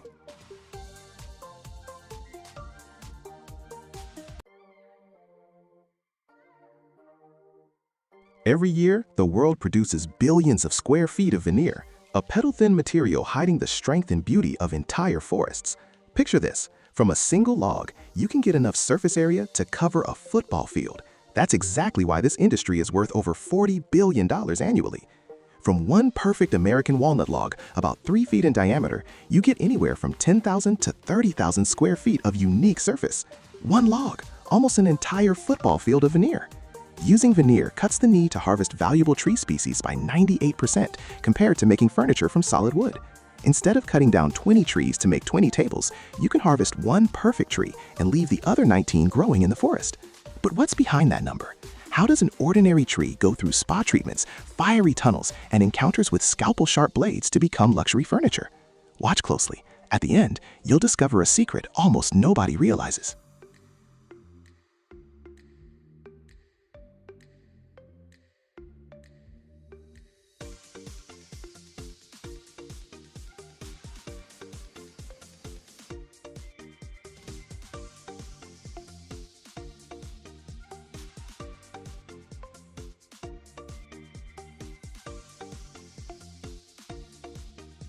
Picture a lumber mill that specializes in veneer production. Massive logs of premium hardwoods, oak, ash, maple, walnut, cherry, arrive here by truck. But not every tree makes the cut.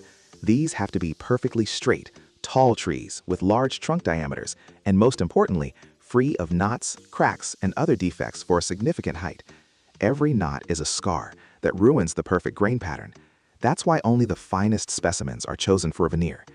When one of these perfect logs arrives at the mill, it doesn't go straight to the blade. First, it gets the industrial spa treatment.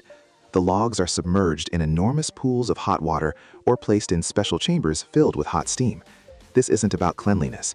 This process, lasting anywhere from several hours to several days, at temperatures around 212 degrees Fahrenheit, does two crucial things. It softens the wood, making it more pliable and cooperative for cutting, and it transforms its color, making it richer and more uniform.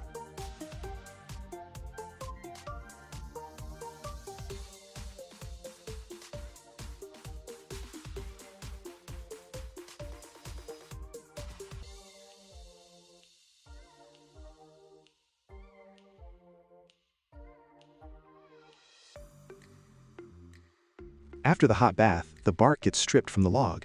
A special machine peels away the rough outer shell, revealing clean wood underneath. And now comes the most critical moment before the main show: centering. The log gets locked into the machine, and an operator uses lasers to find its perfect axis of rotation. This is absolutely crucial. Giant pencil in a giant sharpener. The log starts spinning around its axis, and the blade cuts into the spinning wood and starts shaving off a continuous wide ribbon of veneer, just 1/50th to 1/8 of an inch thick.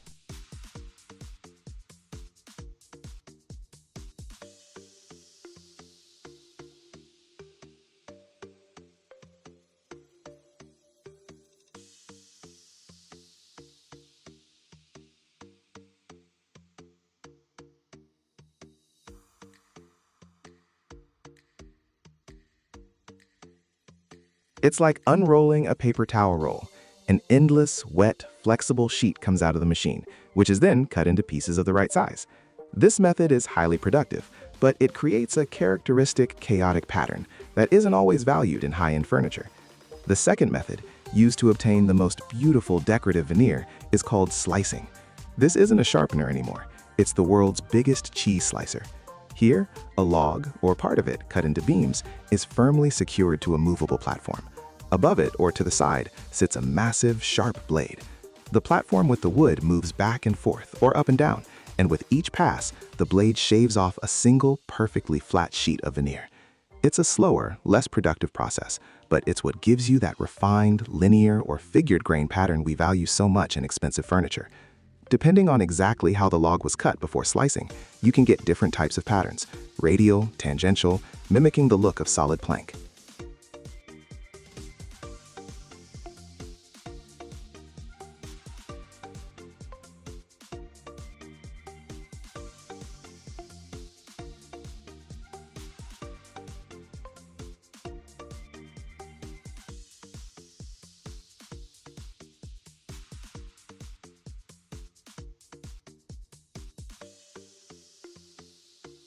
Freshly cut veneer, no matter the method, is called green. It's soaking wet, flexible like damp paper, and tears easily. It needs to dry. The ribbons or sheets of veneer are carefully fed into a long drying chamber. Think of it as a giant tunnel oven, where the veneer slowly moves along on rollers or a mesh conveyor. Hot air circulates inside, gently and evenly pulling moisture out. The process is tightly controlled. Dry it too fast and the veneer will crack or buckle. Within minutes, that wet, floppy sheet becomes dry, slightly brittle but stable. After drying, the veneer sheets have ragged edges. They're stacked high and sent under a massive guillotine. A sharp blade slams down and in one stroke slices off the rough bits, creating perfectly straight edges. Now the sheets are ready for the most critical stage, where it's not machines doing the work, it's people with trained eyes. This is sorting.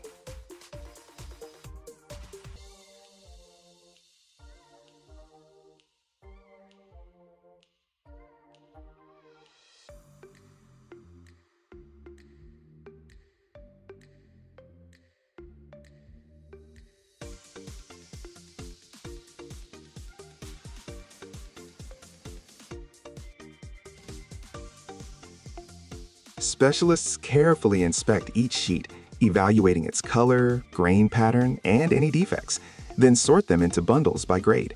It's meticulous work because this determines the veneer's price and application. But individual veneer sheets are often too narrow for making something like a tabletop, so they need to be joined into one large panel. This process is called stitching or splicing. Two sheets with perfectly straight edges are fed into a special machine. It presses them tightly together, and a specialized mechanism bonds them. This could be a thin zigzag line of adhesive or a glued paper tape. The result? A large, continuous veneer sheet, ready to be applied to a substrate. Now for some history. Using thin layers of wood goes back thousands of years. Ancient Egyptians used veneer to decorate sarcophagi and furniture 3,000 years ago. But modern industrial veneer production only began in the 19th century with the invention of steam engines and precision machinery.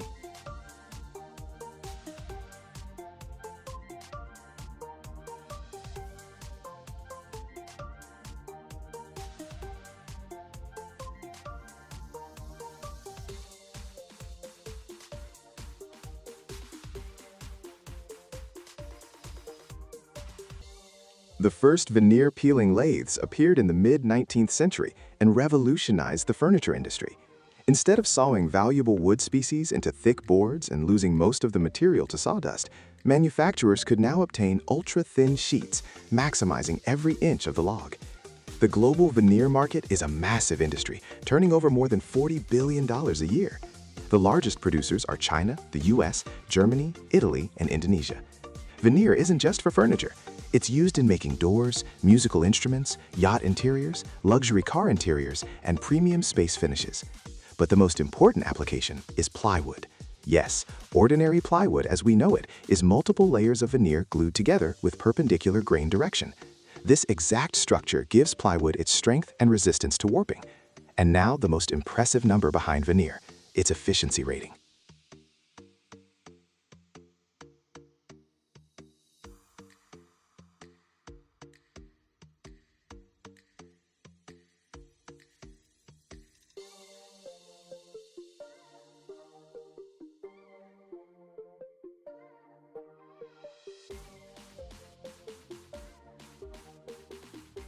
Take one massive, perfectly straight log of premium American walnut, several yards long and about 3 feet across.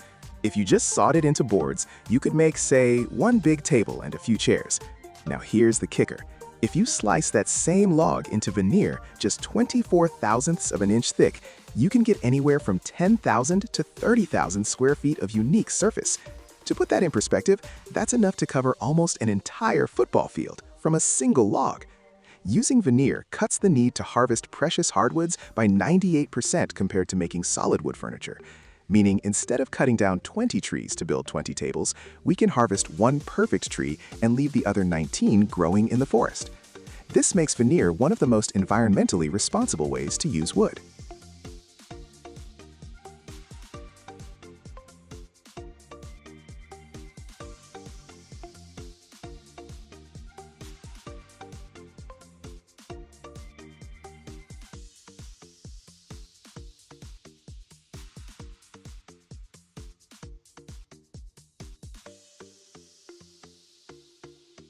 But veneer has another hidden advantage that few people think about.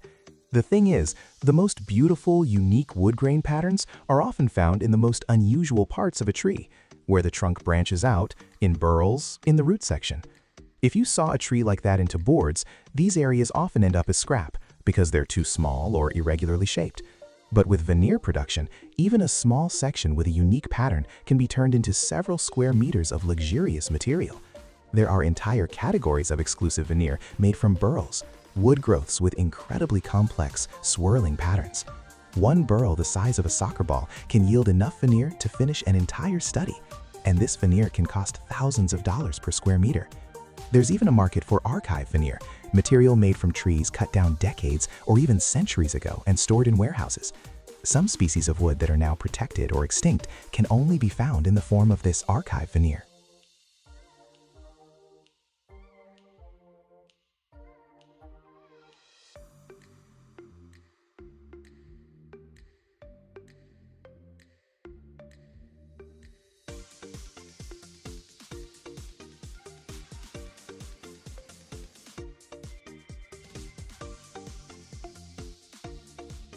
Veneer manufacturing technology is constantly evolving. Modern machines are equipped with laser scanning systems that analyze the log structure before cutting and select the optimal angle and method to produce the most beautiful grain pattern. Computer control allows sheets less than half a millimeter thick to be sliced with precision down to hundredths of an inch. New processing methods are being developed that enable veneer to be stained, embossed with textures, and made to imitate rare species. And so, after journeying from a majestic tree in the forest through a hot bath at 200 degrees Fahrenheit, past a knife sharp as a scalpel, and through the fiery tunnel of a dryer, this material emerges, thin as a petal, carrying all the beauty, history, and unique character of the forest, ready to bring a piece of it into our homes. These billions of dollars aren't just money, they're proof that beauty and practicality can walk hand in hand, allowing us to enjoy nature's unique patterns without causing irreparable harm. Every sheet of veneer is a thin slice of a tree's history, one that lived for decades or centuries and is now ready to serve humanity for centuries more in the form of beautiful furniture.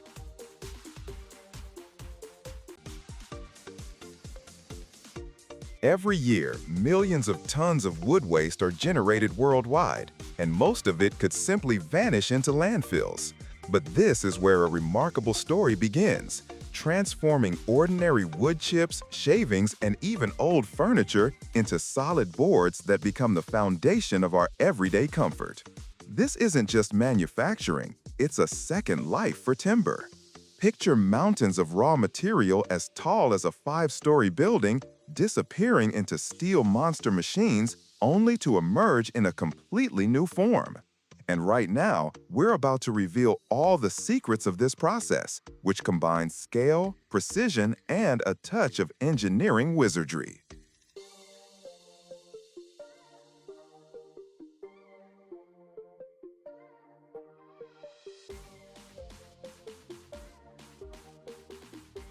It all starts at a massive raw material yard, where the foundation for future boards arrives in a continuous stream. Contrary to popular belief, high-quality timber is almost never used in their production. On the contrary, the manufacturing philosophy is all about giving wood waste a second life. Mountains of raw material are brought here, reaching heights of dozens of meters. The foundation is industrial wood chips obtained from low-grade timber. A huge proportion comes from sawmill waste, slab wood, offcuts, and thin battens.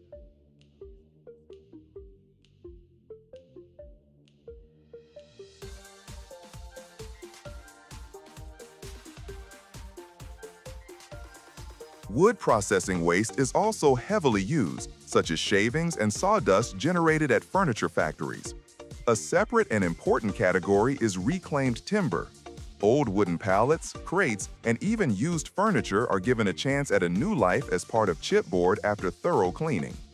Every batch of raw material undergoes strict incoming quality control. The first stage of cleaning is removing metal inclusions. Powerful electromagnetic separators screen the flow of raw material, extracting nails, staples, and any other metal fragments. The material then passes through screening systems to remove sand, stones, and other debris.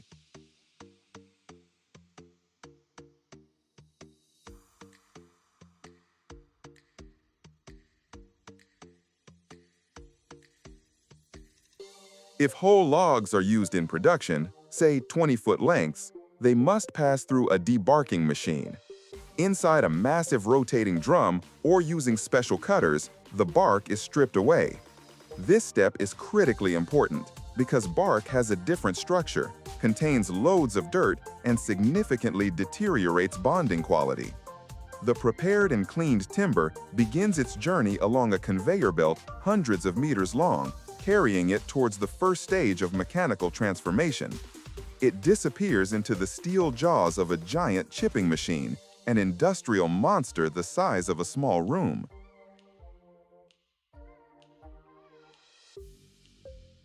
Spinning at thousands of revolutions per minute, its blades bite into the timber with incredible ease, transforming solid pieces into a stream of uniform chips a few centimeters in size. But this material is only semi-finished. The resulting chips are too large and coarse. So the next step is finer, more precise secondary grinding, which takes place in specialized particle mills. It's here, amid the roar of high-precision equipment, that the actual wood particles are born, the ones that give the final product its name. At this stage, the geometry of the particles becomes absolutely crucial.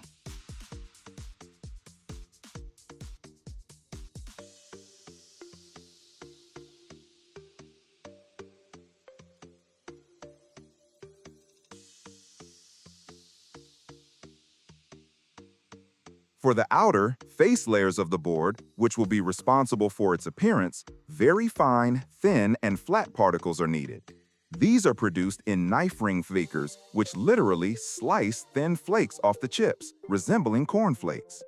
For the inner, core layer of the board, which forms its structural backbone, larger and thicker particles are used. This creates a strong internal framework that gives the board its final rigidity, bending strength, and the ability to reliably hold fixings such as screws and bolts.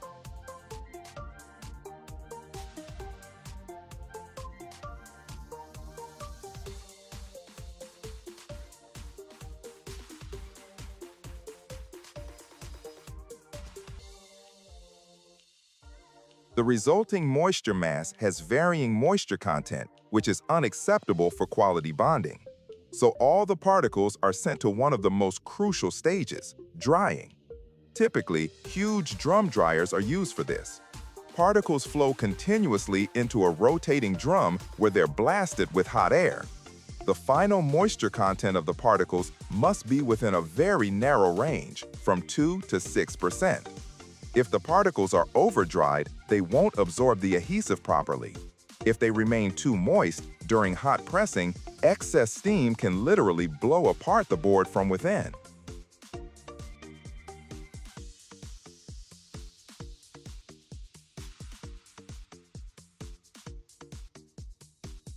Now comes the turn of the key component that will transform the loose mass of particles into a monolithic board, the binding agent.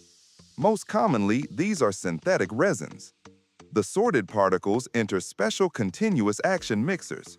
Inside them, resin is sprayed through nozzles, creating an adhesive mist that evenly coats every wood particle.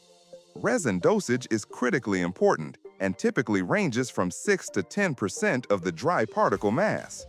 The resin-coated particles, now sticky and ready for bonding, are finally prepared to become board.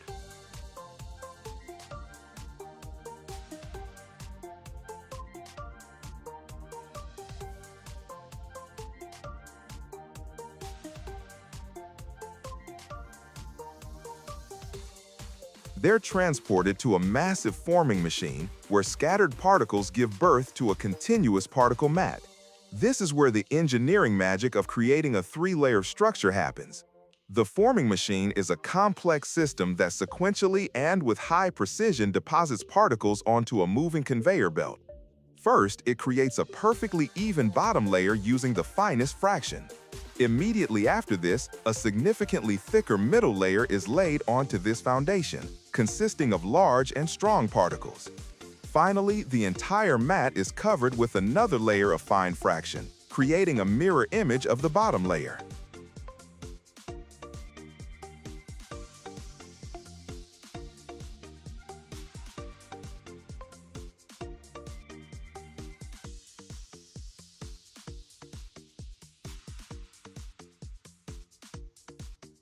This precisely calibrated structure, resembling a sandwich, provides unique properties to the future board. Its smooth and dense outer layers are ideal for subsequent sanding, whilst the strong internal layer gives the board its necessary rigidity. The formed but still loose mat passes through a prepress, where it's significantly compacted. This pre-pressing removes excess air and gives it a shape convenient for loading into the main press.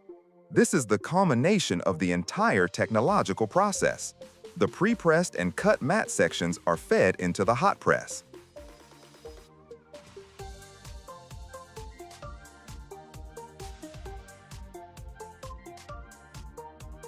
Inside the press, two powerful forces act simultaneously on the particle mass. Enormous pressure, reaching dozens of kilograms per square centimeter, compresses the particles. At the same time, the press plates, heated to 200 degrees Celsius, transfer their heat to the mat. This high temperature activates the resin, triggering an irreversible polymerization process. The liquid adhesive instantly transforms into an extremely hard and durable polymer, which permanently bonds millions of wood particles together. During this brief moment, the loose mat transforms into a hot, solid, and absolutely monolithic chipboard.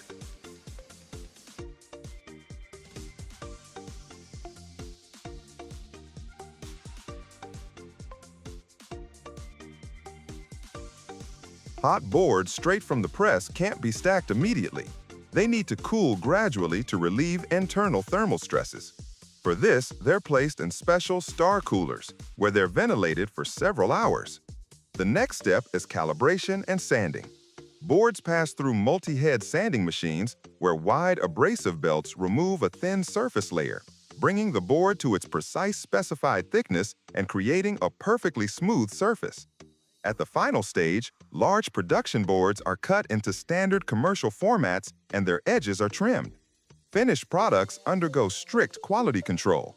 Only quality boards are marked and sent to the warehouse.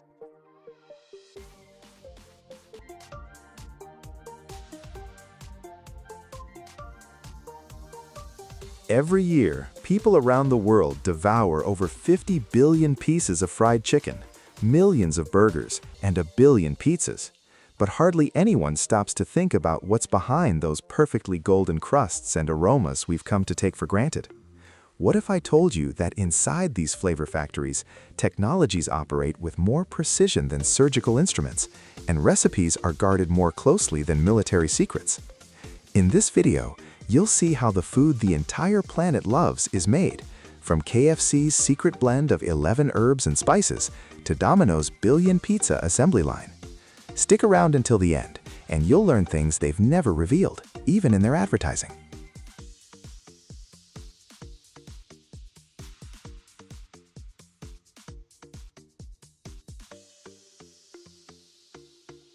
Do you love KFC fried chicken as much as I do?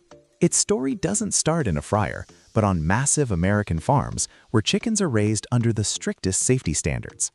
After arriving at the plant, each bird flows through a cascade of automated systems. Artificial intelligence, like a vigilant guardian, analyzes images from high-resolution cameras, filtering out any defects. This isn't just a conveyor belt.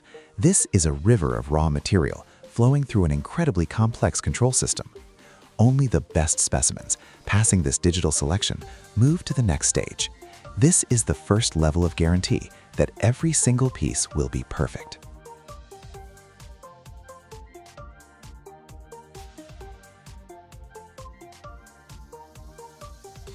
What follows is a processing stage that resembles a high-tech ballet. The carcasses are plunged into water at a precisely calibrated temperature of 140 degrees Fahrenheit to soften the feathers.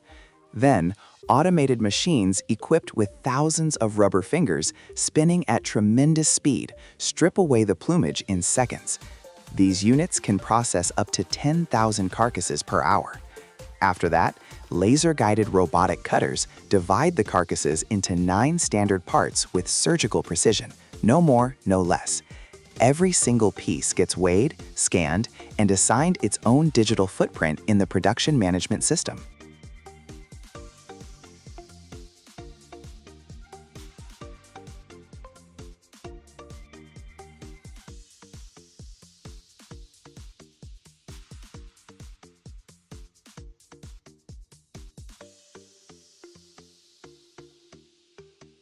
But here's where things get really interesting. The chicken gets marinated in a special brine that makes the meat incredibly juicy. And then comes the sacred ritual, the breading. That legendary secret blend of 11 herbs and spices, a recipe Colonel Sanders developed way back in 1940, remains one of the most closely guarded trade secrets in the world. Where it is, the original recipe sits in a vault at KFC headquarters.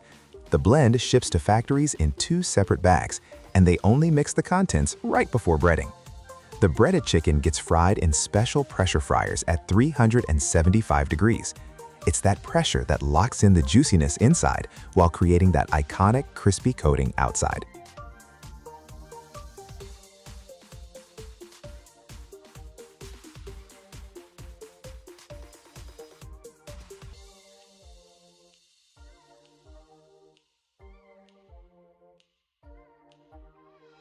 If beef's more your style, welcome to the world of the Big Mac.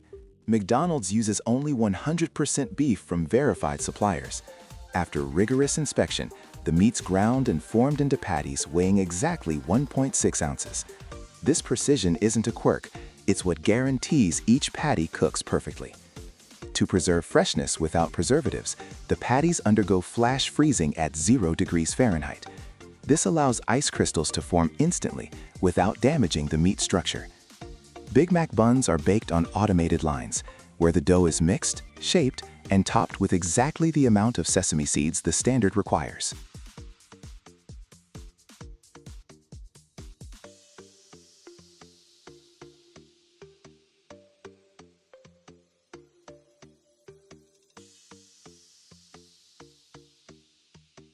Vegetables, crispy iceberg lettuce, onions, pickles, go through multiple rounds of washing and slicing. But the real secret of the Big Mac? That's the sauce. Its exact recipe is another mystery, guarded like classified intel. In restaurants, frozen patties get seared on a double-sided grill at 425 degrees for just 42 seconds. That's the perfect window. Golden crust on the outside, juicy meat inside. Then the crew, like soldiers on an assembly line, stacks the burger in strict order in mere seconds. That's why this icon of an era has stayed exactly the same for over 50 years.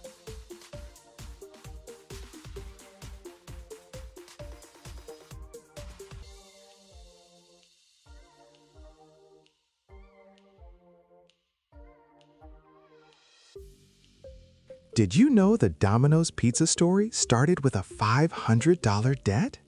In 1962, 2 brothers bought a small pizzeria in the American town of Ypsilanti.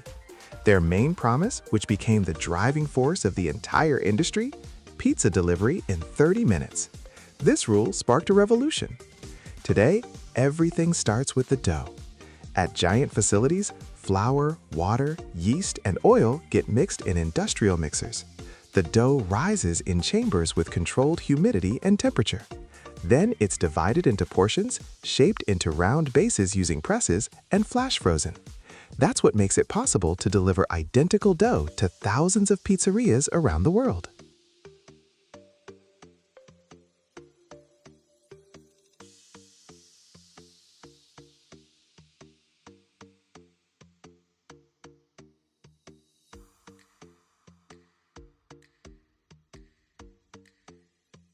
Tomato sauce is made from specially grown tomato varieties that get processed into puree within hours of harvest. Mozzarella is shredded on industrial graters, and pepperoni is sliced with laser precision. Sauce gets spread on the base, cheese is sprinkled on top, and exactly the number of pepperoni slices required by the standard gets laid out.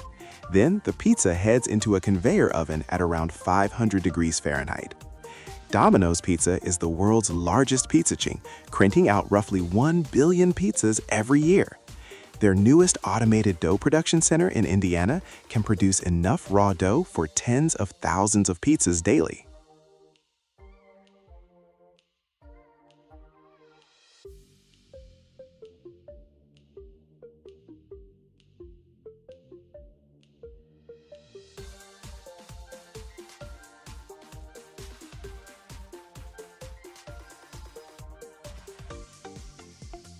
But how does all this food produced in giant factories make it to our table while staying fresh and flavorful? Behind it lies an invisible yet incredibly complex system, cold chain logistics. It's the actual nervous system of the global fast food empire. Frozen patties for the Big Mac and chicken for KFC travel in special refrigerated trucks where the temperature is maintained at -4 degrees Fahrenheit, accurate to within a degree. Sensors transmit temperature data to a central server in real time. Any deviation, the system sounds the alarm. Buns, vegetables, and sauces are transported in separate compartments at their own optimal temperatures. It's a whole science ensuring products don't thaw and refreeze, which destroys their texture and flavor.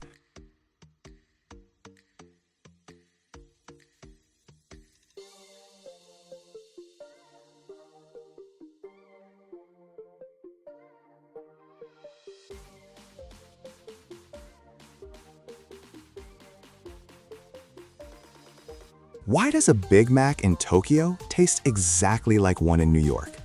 The secret lies in sensory analysis science and obsessive consistency. Every major company has what are called sensory panels, teams of specially trained tasters with superhuman taste and smell. Their job? Sample products and compare them against the gold standard, a reference sample stored in the lab. They evaluate dozens of parameters: the saltiness of the sauce, the crunch of the lettuce, the softness of the bun, the aroma of the patty. Any deviation from the standard, even the slightest, and the entire batch can be rejected.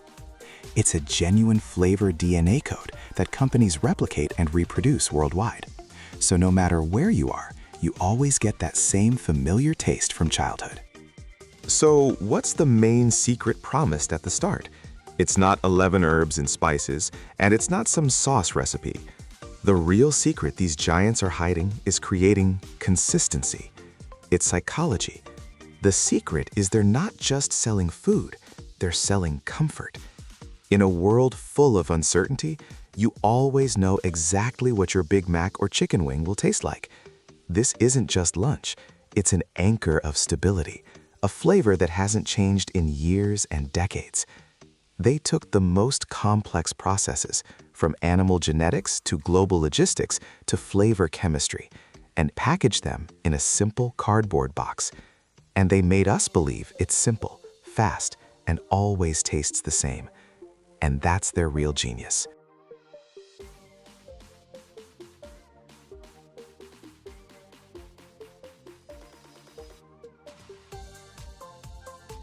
Right now, 160 feet beneath London, in total darkness, a steel worm the length of an aircraft carrier is crawling forward.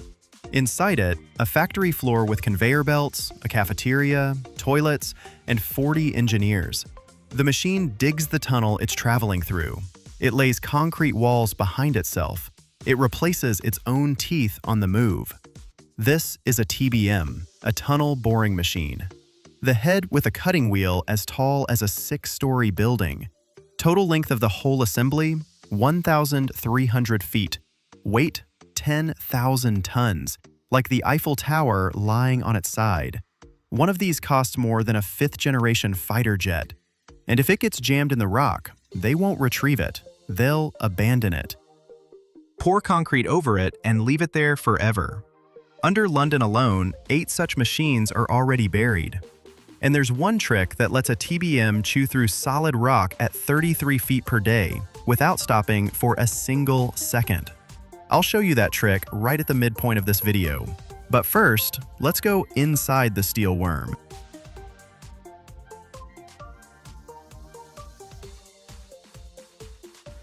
From the outside, it's just a round steel wall. You only see the machine's face. A black wheel, 56 feet across, studded with steel discs. That's the cutting edge. Beyond it, into the tunnel darkness, stretches a long tail of structures, rails, hoses, and systems. This is what a modern TBM looks like, a tunnel boring machine. Not a machine in the usual sense, more like an underground factory on wheels. It has its own hydraulics, its own power plant, its own conveyor system running for miles, its own crew. Total length, up to 1,300 feet. That's 4 football fields laid end to end, hidden underground. On the front wheel, dozens of cutter discs. These are thick steel rollers made of tungsten carbide. each one the size of a large stockpot weighing 440 pounds. Each one costs as much as a new car. There are over 60 of them. The wheel turns slowly, 1 or 2 rotations per minute. Calm, impassive. But it's precisely this unhurried pace that's chewing through granite right now. And this is where things get really strange.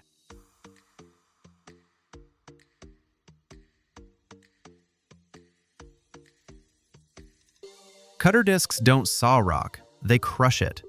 The cutter head presses its entire machine weight into the face and squeezes the discs against the rock. Each disc takes 25 tons of load. That's the weight of a city bus, forced through a 2-inch steel ring. Under that kind of pressure, granite stops being stone. It becomes brittle, like a cracker, cracks, chips off, crumbles into pea-sized bits. The wheel shaves off about an inch per revolution. Per shift, 16 to 24 inches of rock turned to rubble. Inside the machine, it sounds like a constant low growl. The walls vibrate. The air smells like hot iron and stone dust. In the operator's cab, screens show pressure on each of the 60 discs individually. If one disc breaks and stops transferring pressure, the neighbors get overloaded. Within half an hour, the TBM just loses its teeth. One lost disc and the machine's down for a day. Every hour of downtime costs 80,000 euros.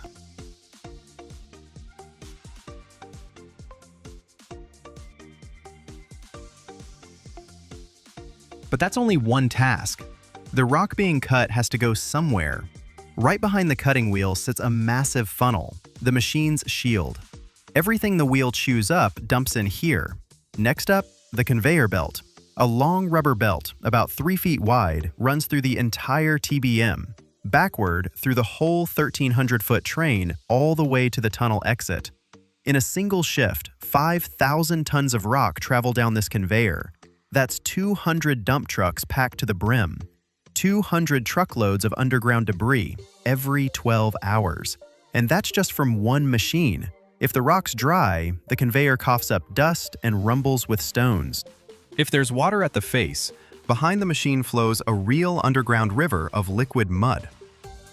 Pumps the size of houses stand by to pump it up to the surface.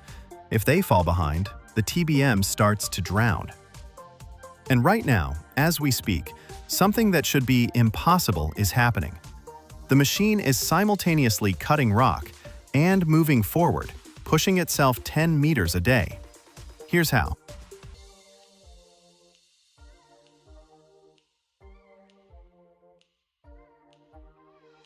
ATBM has no wheels, no tracks, nothing that normally moves machinery. The machine moves forward only by pushing off its own tunnel. Sounds weird, but look.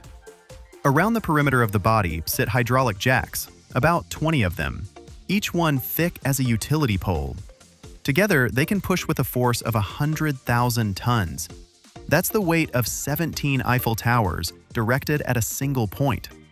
With these jacks, the machine braces against the tunnel wall behind it, against the concrete rings already installed, and pushes itself forward. 2 inches, then 4, then 8. And here's the main trick I promised at the start. While the front head chews through rock, at the exact same time, in the rear section of the machine, a massive mechanical manipulator is working, the erector, a robot arm weighing 100 tons. It doesn't wait for cutting to stop. It grabs the next concrete ring and sets it in place simultaneously. The machine never stops. Cutting happens without a break. Tunnel assembly happens without a break. It's like a train laying track beneath itself without slowing down. That's exactly why a TBM pulls off its legendary 30 feet a day.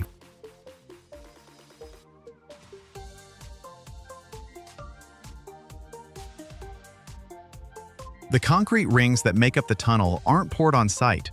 They're prefabricated at a massive plant on the surface. Each ring consists of 6 or 7 massive segments. Each segment weighs 6 tons. Picture a vertical concrete wall 16 inches thick and as tall as a person. These segments move forward through the TBM on a special narrow-gauge railway heading straight to the erector. A robotic arm grabs one segment with a vacuum suction cup and places it into position. Installation precision, 1 millimeter. Any more error and neighboring segments won't fit together. A bigger mistake and the ring will crack under the pressure of Earth above it. And above it, several million tons of rock are pressing down. Each installed ring is immediately compressed between two neighbors, the old one and the future one. The concrete doesn't work in bending, only in compression, and in that state it can hold entire mountains above its head. 40 rings like this means 130 feet of finished tunnel. Immediately, the next batch of segments will roll along them forward to the erector.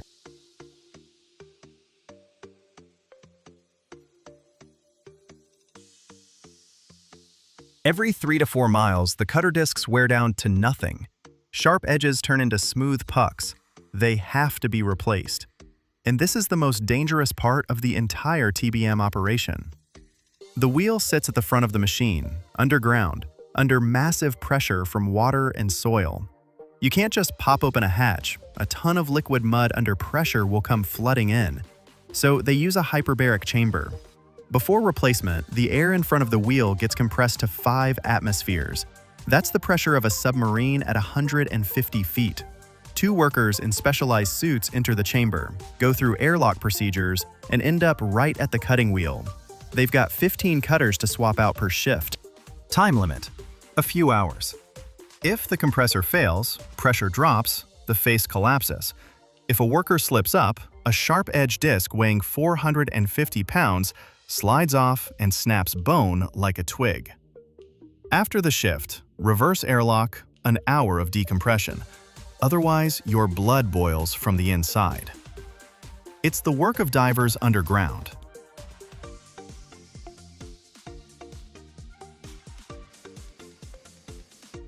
And this whole time, the TBM has to hit exactly where it's being steered. Not an obvious task. The machine travels blind through rock. It can't see daylight. No GPS works under 650 feet of Earth. Instead, laser targets. On each segment of laid tunnel, there are reflectors. A laser theodolite constantly fires a beam at these points and calculates the machine's position within 1/5 of an inch. On the control panel, the operator sees the actual trajectory and the calculated one. The slightest tilt of the head, and half a mile later, the TBM will emerge 30 feet off target. That's catastrophic. Under the English Channel, the opposing British and French TBMs drove toward each other for 30 miles in total darkness, through rock beneath the seabed. And they met with a discrepancy of 6 inches, over 30 miles. That's like firing a rifle in New York and hitting a coin in Philadelphia. Underground precision. It's not a question of quality, but a question of whether the machine makes it back to daylight or not.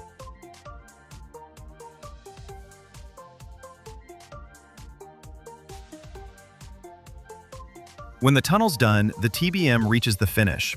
And here's where things get weird. Most machines never come back. They're buried. At the very end of the route, crews prepare a side niche in advance, a short, dead end. The TBM drives in. The crew removes the cutter head, the most valuable electronics, and some of the hydraulics. That stuff gets hauled to the surface.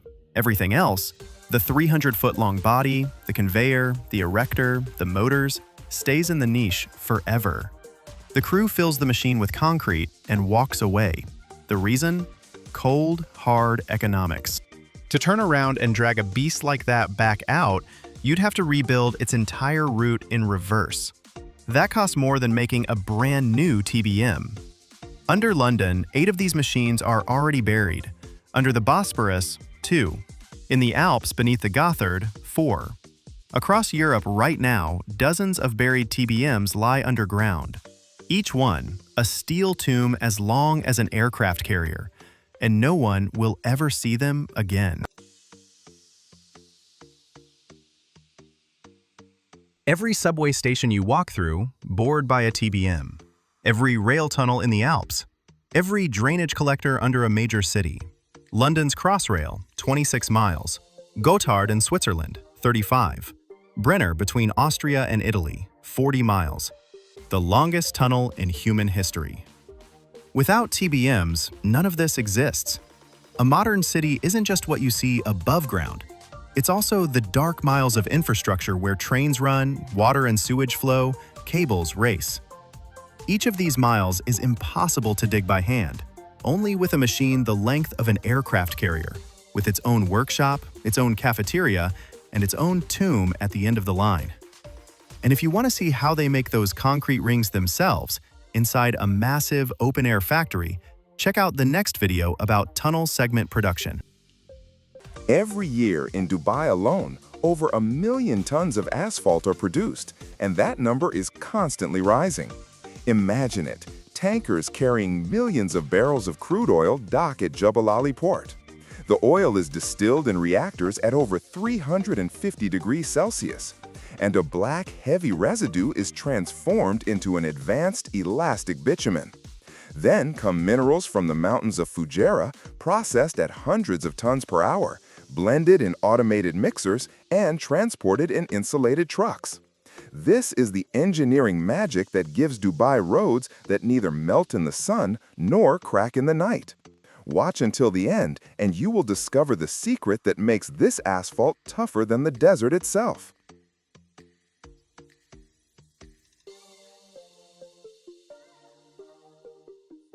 It all begins on the waters of the Persian Gulf, where giant tankers slowly cut through the surface, carrying millions of barrels of black gold, crude oil. They journey from Iraq, Saudi Arabia, and Kuwait.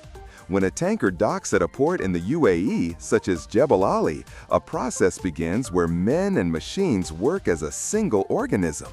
The oil is pumped into vast storage tanks, hidden within the industrial landscape, marking the start of its transformation. From there, it travels underground through a network of pipelines, like arteries leading to the heart of the refineries. In Jebel Ali or Abu Dhabi, it is met by a city of steel, reactors, distillation towers, and chrome columns.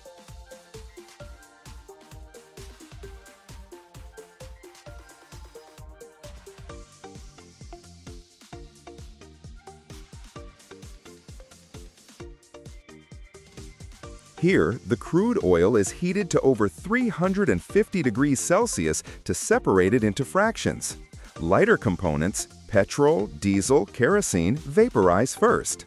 The heaviest residues, the ones that refuse to vaporize even at these temperatures, are exactly what we need. This residue is fed into a vacuum distillation column, where the pressure is dropped to a minimum. What remains is bitumen, a black, viscous substance, the soul of asphalt.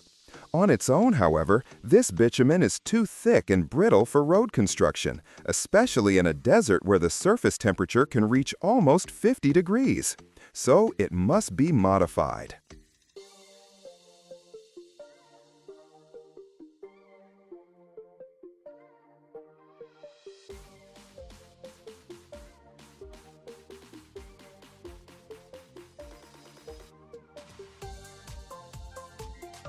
In special reactors, the bitumen is blended with polymer additives, plasticizers, stabilizers, and sometimes even crumb rubber. This is the bitumen modification process. The result is a material with high elasticity and resistance to UV radiation, one that won't soften under the sun or crack when the temperature plummets at night. In Dubai, a polymer-modified bitumen that meets the strict standards of the RTA, the Emirates Roads Agency, is used almost exclusively. Once the bitumen has completed its transformation, it begins the next stage of its journey, delivery to the asphalt mixing plants.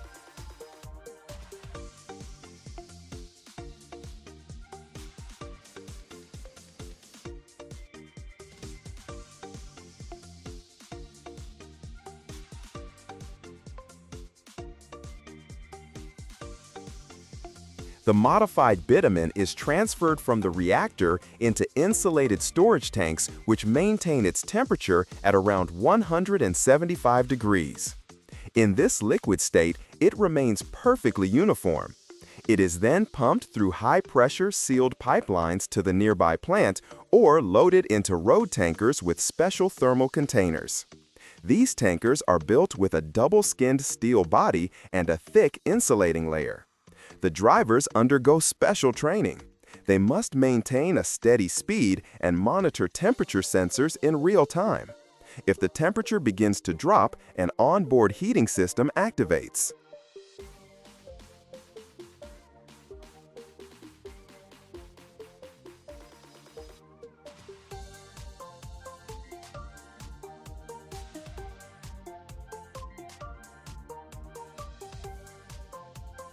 At the plant, for example, the DXB asphalt factory in Dubai Industrial City, the tanker connects to the intake system. At this moment, the bitumen is hot, thick, and has a distinctive smell. It is pumped into the plant's holding tanks, where it waits to be precisely dosed.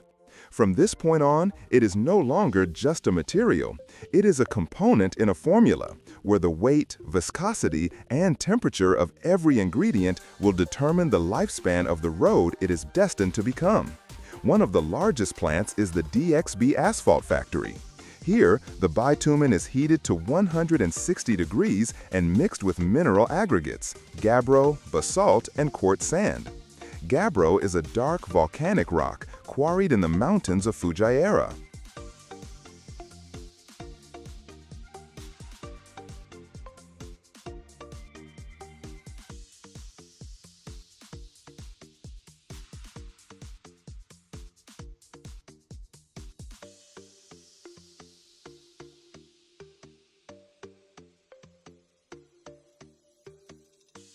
The rock is crushed into fractions smaller than 25 millimeters, screened through vibrating sieves, dried in huge rotating drums, and then fed into the mixer.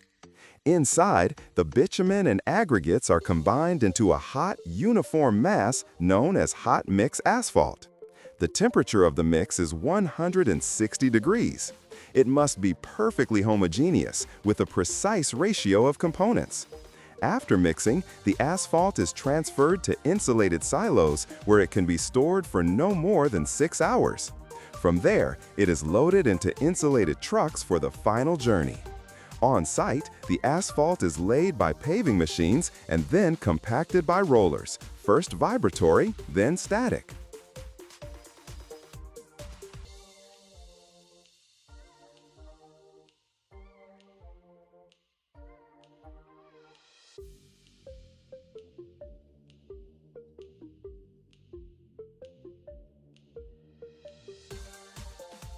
In the desert, achieving maximum density is critical to prevent the ingress of sand and water.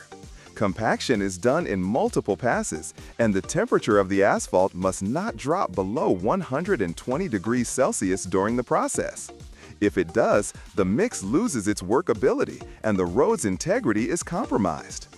A key feature of Dubai's highways is their multi-layered structure. The base course is made of a coarse-grain asphalt. The middle, or binder course, uses the modified bitumen and acts as a shock absorber. The top, or wearing course, is a thin layer with a high polymer content to provide grip and durability.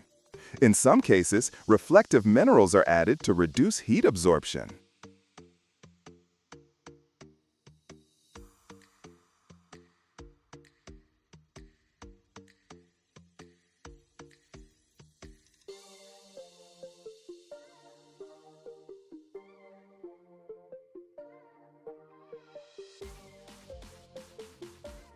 In the desert, it's not just the heat. Dust, wind, and humidity changes all have an impact. Asphalt plants in Dubai are equipped with advanced air filtration systems, and the mixes themselves are tested for resistance to abrasive wear and thermal expansion. In the RTA's laboratories, every batch of asphalt is checked for viscosity, density, and thermal stability. If it fails to meet the standards, the entire batch is rejected.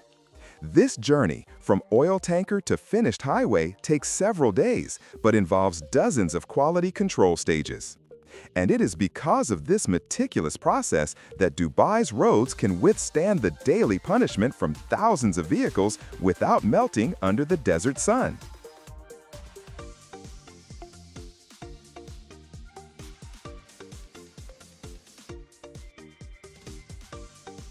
Over 1 million tons of asphalt are produced in Dubai annually, and this figure is growing with the city's infrastructure. The DXB asphalt factory alone has a capacity of 240 tons per hour, allowing it to supply major projects without interruption. For comparison, an average plant in Europe produces around 150 tons per hour. Interestingly, asphalt is the most recycled material in the USA, with over 99% of old pavement being reused. Dubai is also actively adopting recycling, especially during the reconstruction of older highways.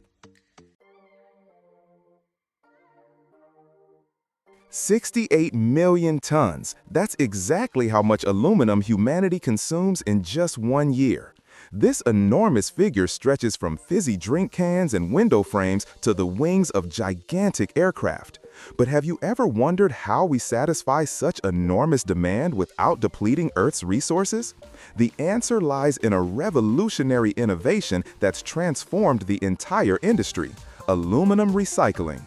Each recycling cycle not only saves up to 95% of the energy required to produce new aluminum, but also allows the metal to be reborn within 60 days, each time retaining its original quality.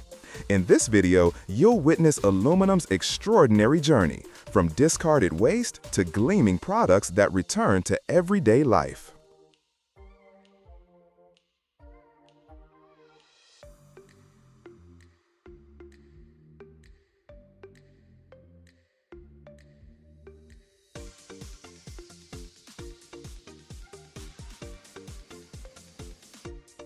Unlike many other metals that lose quality with each recycling cycle, aluminum can be used infinitely without losing its original properties. This unique characteristic explains why nearly 75% of all aluminum ever produced is still in use. And the United States has transformed this advantage into industrial might. Thanks to advanced collection and smelting systems, recycled aluminum now comprises over 1/3 of the country's annual supply, saving sufficient energy to power millions of households every year.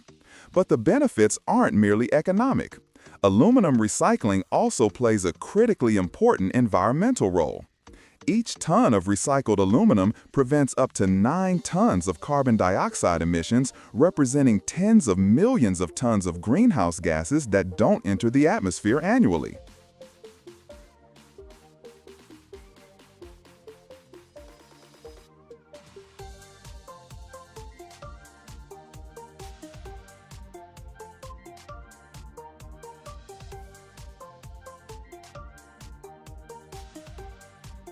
The recycling journey begins with a step that may seem simple, but ultimately determines the efficiency of the entire subsequent process: collecting aluminum scrap.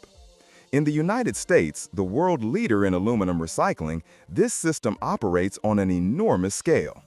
Every year, tens of millions of tons of aluminum are collected from countless sources, creating a constant stream that feeds the industry. What distinguishes aluminum is its inherent economic value already at the collection stage. A discarded aluminum can is worth many times more than a plastic bottle, giving both individuals and businesses a strong incentive to return aluminum to the production cycle.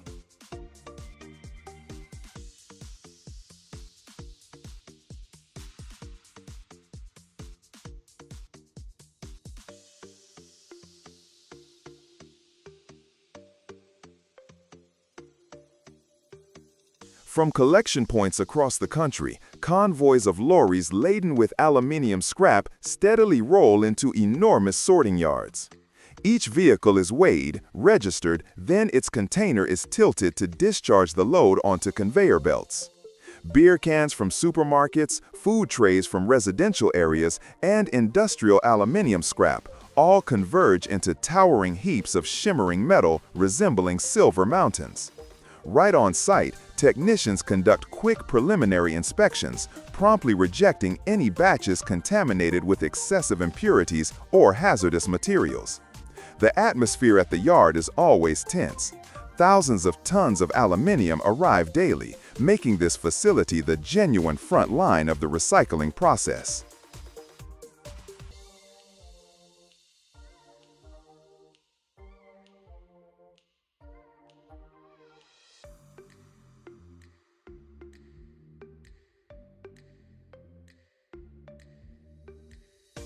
At the recycling facility, streams of aluminum scrap are fed onto long, continuously moving conveyor belts. Optical sensors, acting as electronic eyes, scan thousands of fragments per second, identifying aluminum by its characteristic color and light-reflecting ability. Immediately afterwards, powerful magnets remove any ferrous metals, whilst precisely calculated air jets blow aluminum away from plastic, paper, and lighter rubbish. Through several separation layers, the once chaotic waste mixture gradually transforms into more homogeneous streams of aluminum, neatly collected in gleaming silver heaps. From this point onwards, the aluminum stream becomes chemically homogeneous and strictly controlled, ready to transition deeper into the recycling process.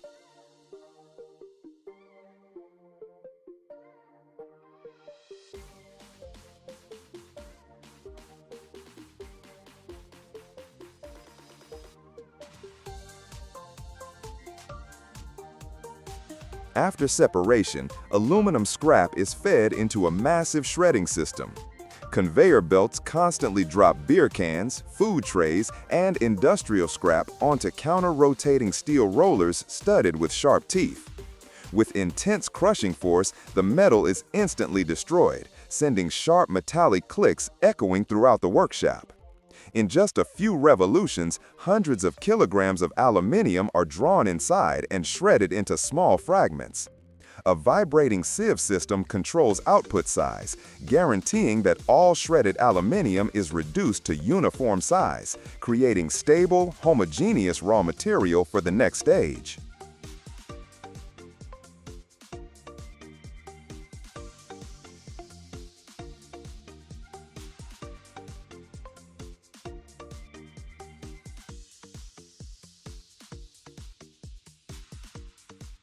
Shredded aluminum fragments are fed directly into industrial furnaces, the heart of the entire recycling process.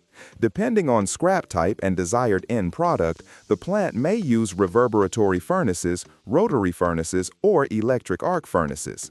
Internal temperature is maintained between 660 and 750 degrees, sufficient to melt aluminum without evaporating valuable alloying components. Aluminum is loaded through an upper hatch or incline chute, then constantly stirred either by mechanical paddles or controlled air injections. Throughout the melting process, thermal sensors and chemical analyzers work continuously, guaranteeing that each batch of molten aluminum meets precise technical specifications.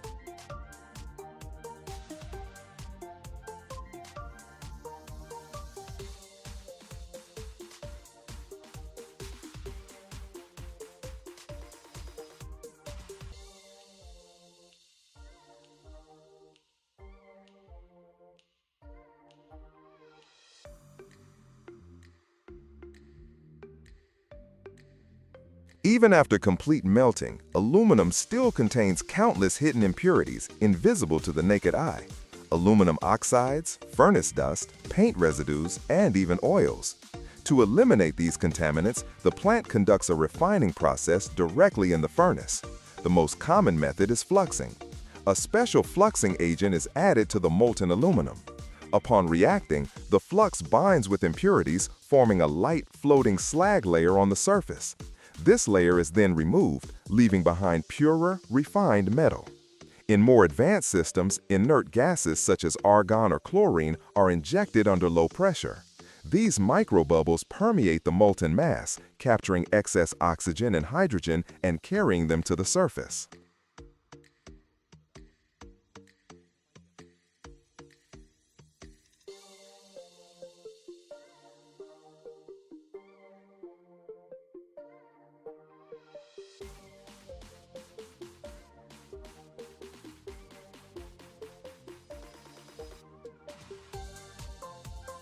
Once molten aluminum reaches the desired purity, it's directed to the casting zone where it begins to take its first clearly defined physical form. This is a crucial transition from liquid to solid, from amorphous metallic mass to structured units that can be measured and transported. Aluminum is poured into molds of steel, graphite, or specialized heat-resistant materials. These may be vertical molds for ingots, horizontal molds for thick slabs, or water-cooled continuous casting systems. Pouring speed, mold temperature, and cooling intensity all are precisely calibrated. If poured too quickly, aluminum may form gas pockets. If the mold is too cold, metal may solidify unevenly.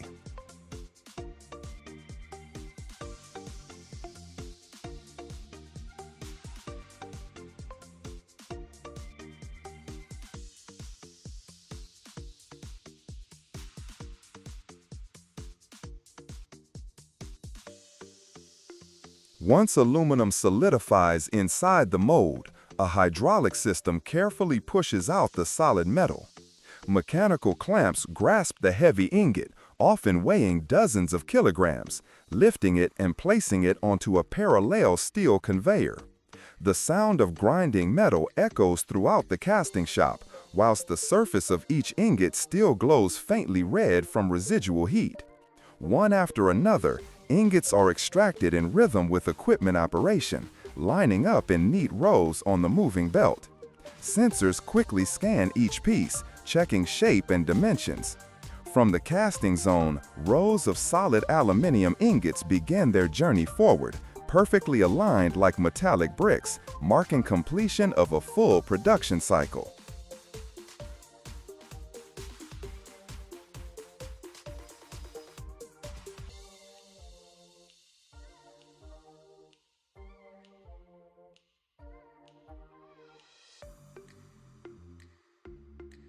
After extraction from molds, aluminum ingots are moved to a preheating furnace to soften them, bringing the metal to ideal condition for rolling. Once the ingot is ready, it passes through a set of counter-rotating steel rollers where enormous pressure flattens and elongates the aluminum block. This process repeats across several rolling mills, with the gap between each pair gradually decreasing. As a result, the ingot, initially several centimeters thick, gradually transforms into a thin, uniform metal sheet. By the final stage, the sheet reaches its target thickness, often to several hundredths of a millimeter, and moves forward as a continuous strip, then is tightly wound into large coils.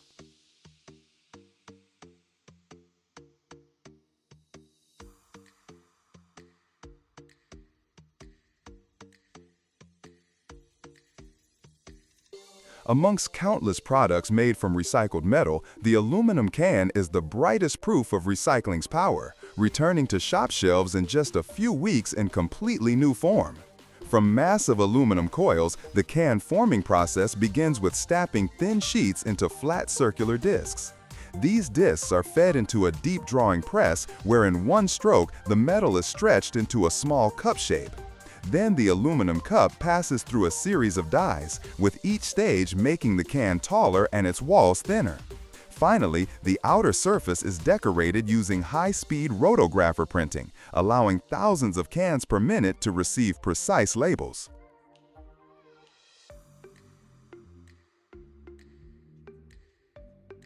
Every year, humanity throws away more than 50 billion batteries. That's enough to build a tower all the way to the moon. Mountains of toxic metal and chemicals that could become raw material for new life, instead of poisoning the planet. But what happens next to all these power sources? Where do they end up after the charge dies in your phone, laptop, or electric car? Behind the plain doors of an ordinary collection point hides an entire industry of the future.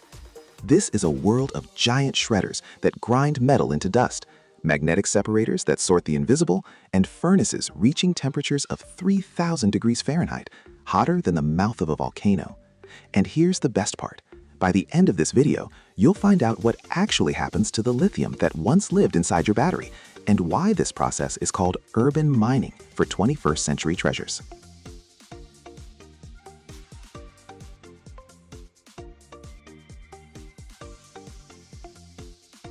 The path to rebirth doesn't start at the factory, it starts in our hands. Collecting used batteries is a massive logistical operation spanning the entire country. Regular people drop off tiny batteries from phones and laptops into special bins installed at electronics stores and supermarkets. Auto shops, like hospitals for cars, pull out massive battery packs from electric vehicles, hundreds of pounds each. Industrial facilities running heavy machinery turn in their spent power sources by the ton. It's like thousands of streams flowing into one big river. Old batteries from factories and auto shops get hauled in armored trucks to regional collection centers. Here's what's interesting. Modern smart collection containers have sensors that track fill levels in real time. When a container's almost full, it automatically sends a signal to the logistics company, which plans a pickup route.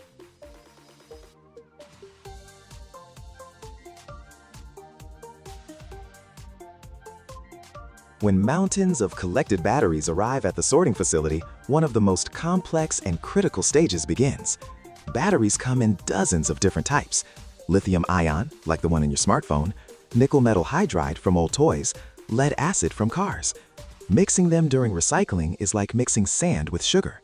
At small collection centers, workers sort batteries by hand, like jewelers, relying on markings and appearance. But at large-scale facilities, technology takes over. Batteries move along conveyor belts under the watch of artificial intelligence. Computer vision systems equipped with X-ray and spectroscopic scanners identify the chemical composition of each battery in fractions of a second. Robotic arms snatch the right types from the stream at lightning speed and sort them into different containers.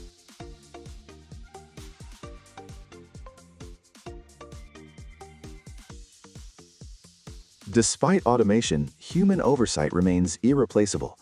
Operators, like air traffic controllers, monitor the machines and step in when things get complicated. If a battery has a damaged casing or missing labels, only a human can make the right call. This is especially true for the massive batteries from electric vehicles. These giant blocks, weighing up to half a ton, are dismantled into smaller modules using specialized robots, but the final cell sorting is often done by hand. It's painstaking and dangerous work that demands total focus. At the end of the day, every properly sorted battery isn't just a piece of metal.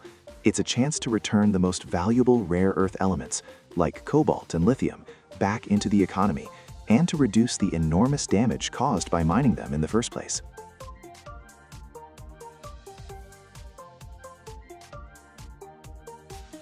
After sorting, the batteries head to their execution, the shredding floor. They fall into the steel jaws of a giant shredder. This is a true industrial monster, whose hardened steel blades can grind up even the armored casing of an electric vehicle battery. Inside the protected chamber, total metallic chaos unfolds. Deafening roars, grinding, and cracking.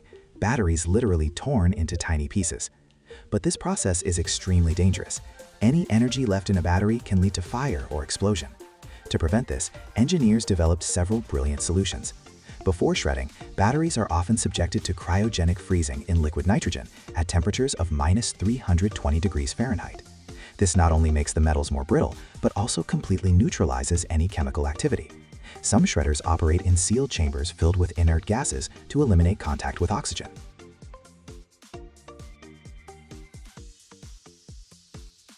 The shredded pieces pass through a system of magnetic separators that pull steel, nickel, and cobalt from the stream with incredible precision.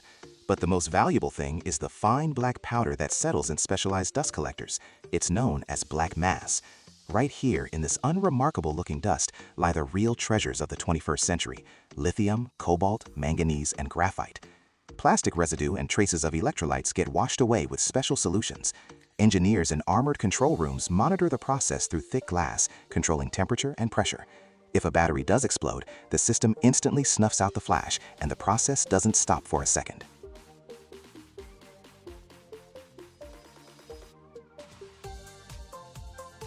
Once the precious black mass has been extracted from the chaos of shredded batteries, the real alchemy begins. Metals that seemed forever locked inside old batteries are recovered using two main methods: hydrometallurgy and pyrometallurgy. Hydrometallurgy is a process similar to cooking up a complex chemical soup. The black mass is plunged into massive reactors filled with acid solutions, typically sulfuric or hydrochloric acid. With constant stirring and heating, metals, lithium, cobalt, nickel, literally dissolve, transitioning into liquid form. To extract a specific metal from this soup, an ion extraction process is used. Special reagents are added to the solution that selectively bind to only one metal, like a key to a lock. As a result, each metal settles into a separate layer.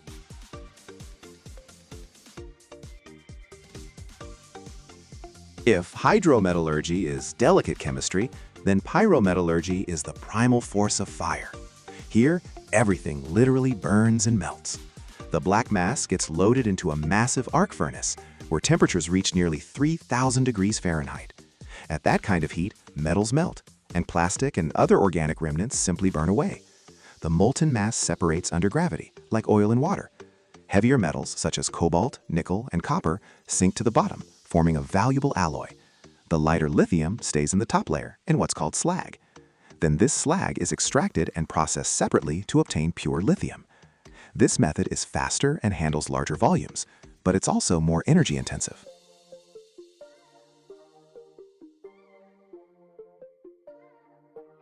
After cooling, the extracted metals emerge as the purest ingots, shiny, smooth, and ready for their second life. Cooling after the pyrometallurgical process is just as critical a stage. If you simply let molten metals cool in open air, it can take several days and lead to uneven crystal structure formation, which degrades quality. That's why cooling is always controlled. Ingots might move slowly along a conveyor beneath powerful fans. It's like a giant hairdryer that quickly yet evenly cools the surface. For an even faster process, red-hot ingots can be plunged into massive tanks of water or special cooling fluids. It's an incredible sight, glowing metal hitting water instantly shrouded in clouds of hissing steam.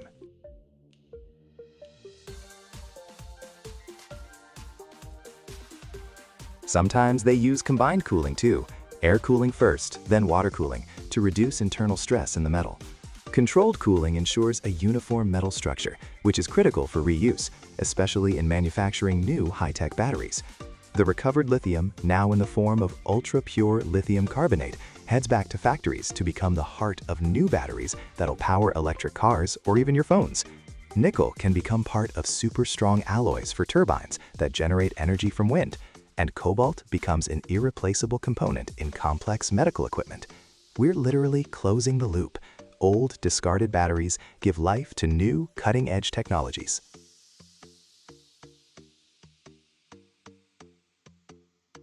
Tossed batteries, they can become a full-blown environmental disaster. First, they're packed with toxic heavy metals that seep into landfills, contaminate soil, poison groundwater, and wreck everything around them.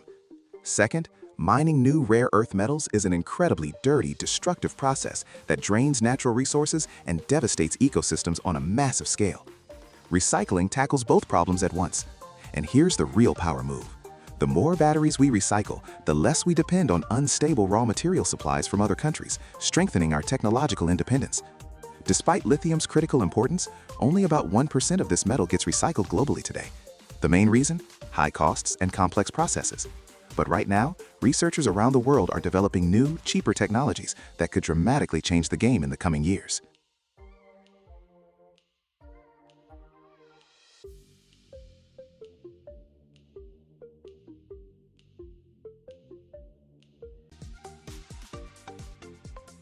A plane that looks like a whale flies through European skies.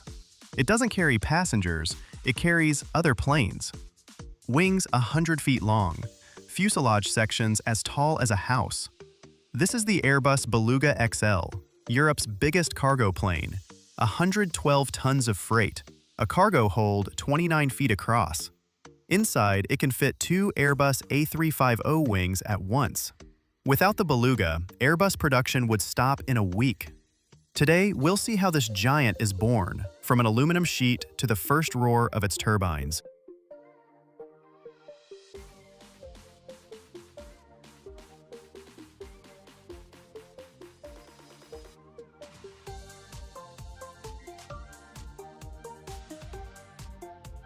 The Beluga XL is a puzzle made from parts created at 5 points across Europe. The base, an Airbus A330. Its lower fuselage, wings, and landing gear are assembled in Toulouse. But the nose section? That's made by Stelia at their plant in Mayotte, France. 40 feet long, 18 tons. Inside, the cockpit, avionics, hydraulics, all on a plug-and-fly principle. Panels from aluminum alloy 2024 with copper and magnesium are formed on presses capable of 1,300 tons of force. The frame is assembled from bulkheads and stringers, then the skin is riveted on top. 12,000 rivets, each about 1/6 of an inch in diameter for a single nose. The upper expanded fuselage, the heart of the beluga, is produced by Premium Aerotech and DeHard. 3 sections, 2 side panels and a roof. 29 feet in diameter, nearly 6 feet wider than the previous beluga. Sheet thickness ranges from 1/10 to 1/4 inch. Each panel is reinforced with 30 stringers. Bulkheads are placed every 20 inches. Everything's riveted and bolted with titanium bolts, torqued to 90 foot-pounds.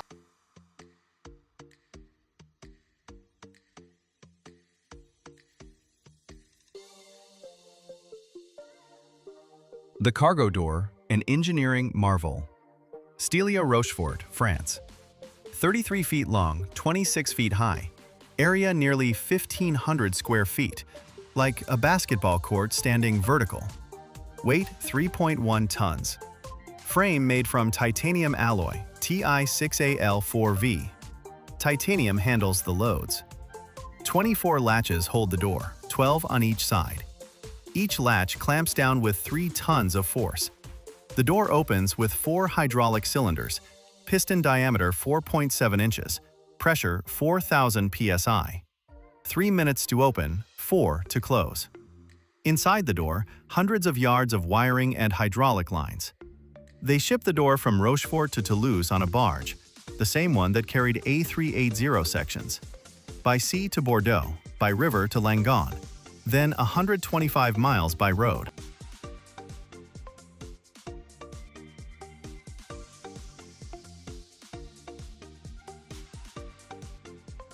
The tail section, modified by Spain's Aeronova in the Basque Country. The vertical stabilizer increases by 50%, from 33 to 50 square feet. The massive bloated fuselage creates serious drag. You need stability. They add vertical end plates to the horizontal stabilizer, plus 2 ventral fins under the tail. 5 vertical surfaces total instead of 1. Everything's made from composites, carbon fiber, layers of carbon fabric soaked in epoxy resin, laid in a mold and into the autoclave. 360 degrees Fahrenheit, 100 pounds per square inch, 8 hours. The composite fin weighs 1,300 pounds instead of 2,000 aluminum.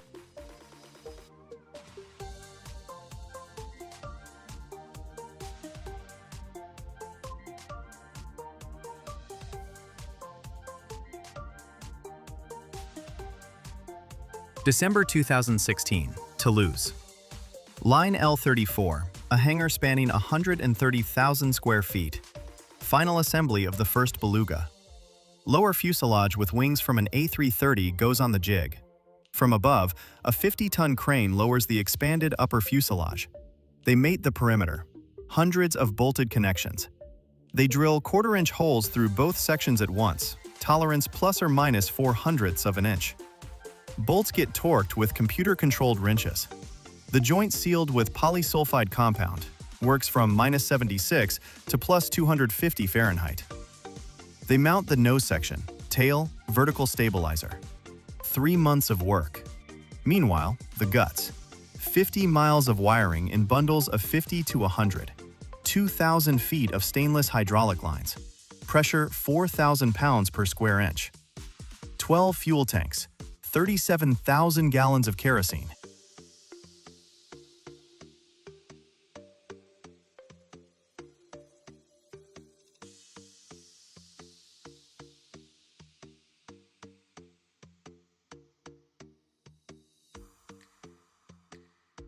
March 2018. Engine installation. 2 Rolls-Royce Trent 700s. Each one weighs 12.3 tons. Thrust? 320 kilonewtons, 72,000 pounds of force. Fan diameter, 9 feet.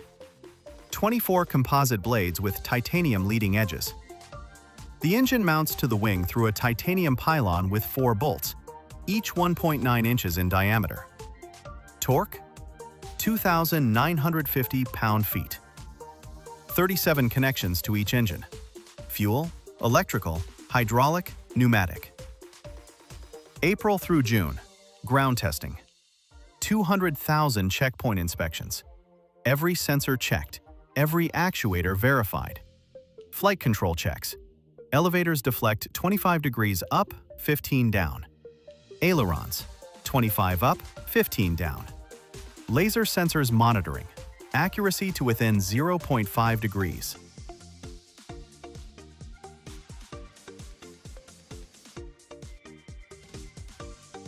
July 19, 2018. Blagnac, Toulouse. First flight. Crew of 6. 150 sensors recording 200 parameters 1,000 times per second. Takeoff thrust 96%. Turbine exit temperature 2,700 degrees. Fuel burn 12 tons per hour. 120 knots, 222 kilometers per hour. Nose wheel liftoff. 140 knots, main gear liftoff. Climb rate 1,000 feet per minute. Flight level 350, 35,000 feet. Cruise speed 0.69 Mach, 466 miles per hour. 4 hours, 20 minutes airborne. Landing nominal. Next up, flight test program. 200 flights, 700 hours. Maximum weight with ballast, 51 tons. Single engine flight. Crosswind landing at 30 knots. Minus 22 in Sweden, plus 113 in Spain. Everything works. November 13, 2019. Type certificate. The Beluga cleared for flight.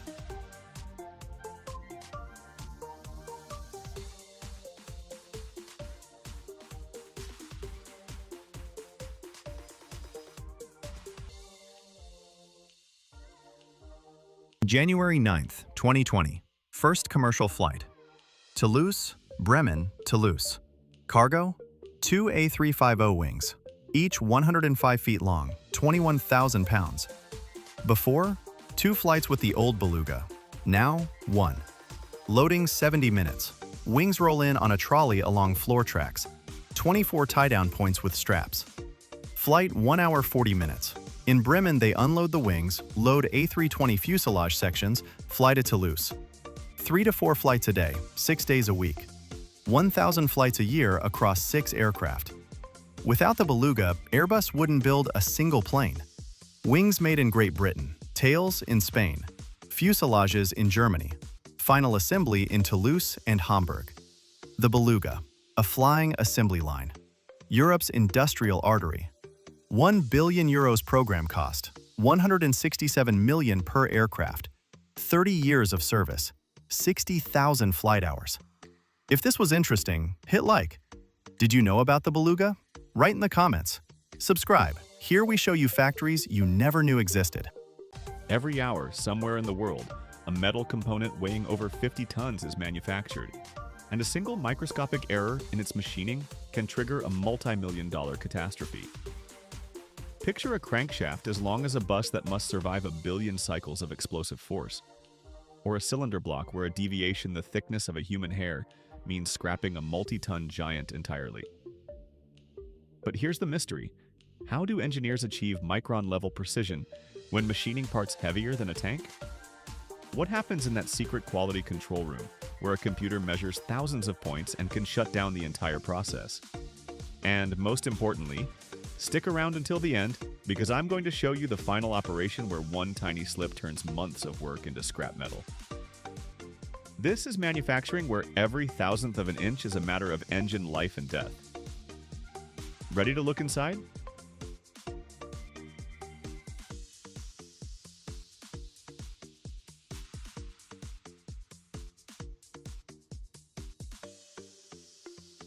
The first thing that hits you at this facility?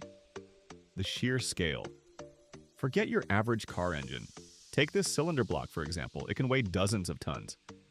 This isn't just a casting, it's a complex, multi-layered masterpiece of foundry art, requiring special grades of steel or cast iron that can withstand unbelievable loads, temperatures, and pressures. And here's the crankshaft. In big engines, this thing can be as long as a small bus and weigh just as much. This component is probably the most critical. It has to endure the explosive force of fuel combustion, converting it into rotational motion. The blanks often arrive as massive forgings where every pound of metal already has its own story. The process starts with incoming inspection. Specialists check the chemical composition, scan for internal defects using ultrasound and X-ray equipment. Because even the tiniest hidden flaw in a part this massive could lead to catastrophe during operation.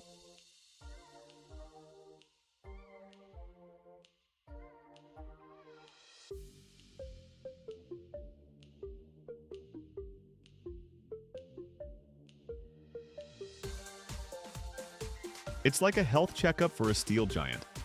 Only after a thorough inspection does the blank get clearance to enter the machine shop. Moving these blanks takes serious muscle. That's why the shop is equipped with powerful overhead cranes capable of lifting loads that outweigh most ordinary machine tools. Mounting the part onto the machining center is a precision operation requiring coordination and experience. This is the first step in turning metal into might. Now we move to the heart of the shop, the cylinder block machining zone. This is where multi-axis machining reigns supreme. Before you stands a gantry-type milling machining center. It looks more like a small house than a machine tool. Its spindles, fitted with ultra-hard cutting inserts, can remove up to several hundred pounds of metal per hour. The first operation is roughing. The goal, remove excess stock, eliminate surface casting defects, and give the part its basic geometry.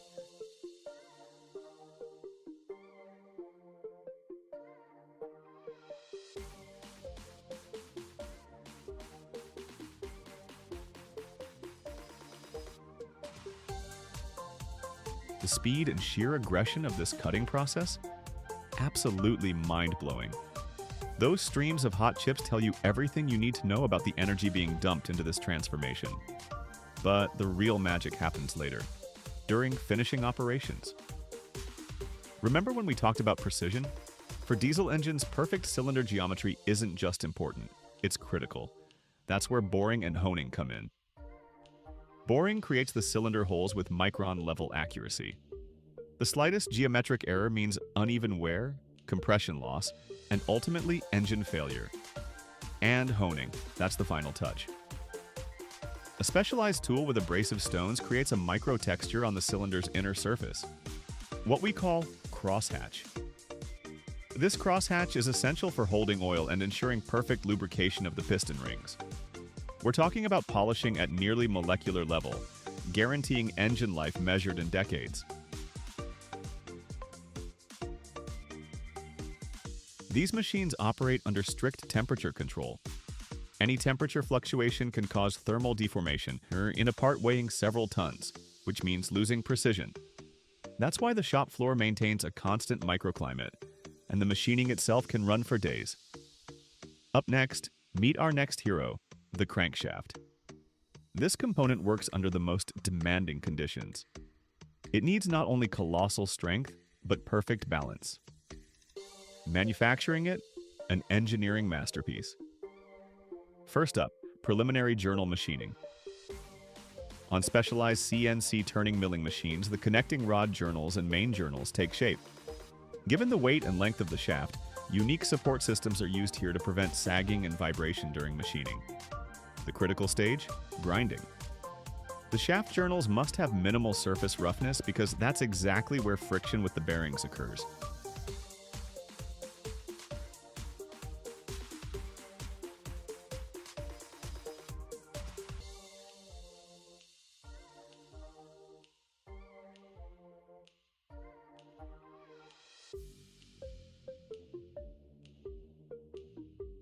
The smoother the surface, the less friction, and the longer the engine lasts.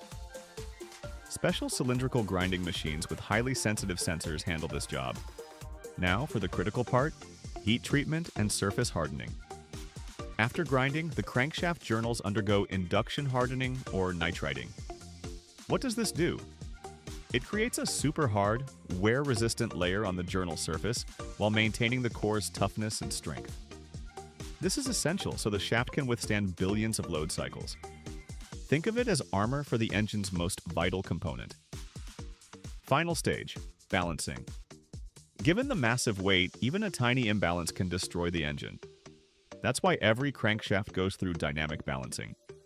If the machine detects a deviation, counterweights are added, or material is removed from the flywheel sections until the shaft achieves perfect balance.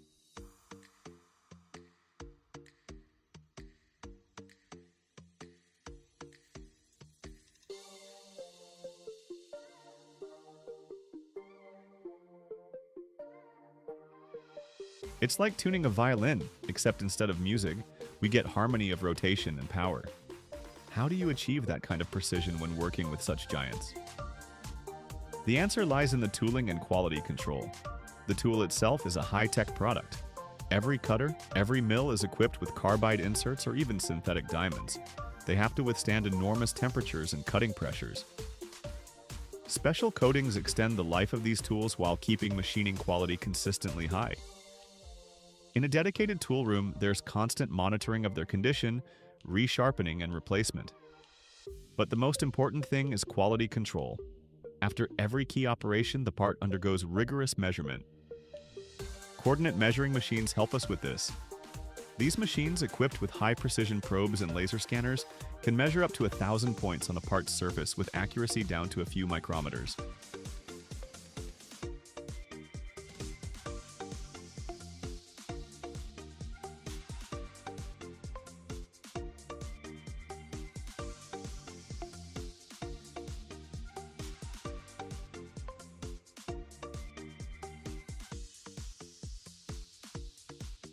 They create a three-dimensional map of the part and compare it to the perfect computer model.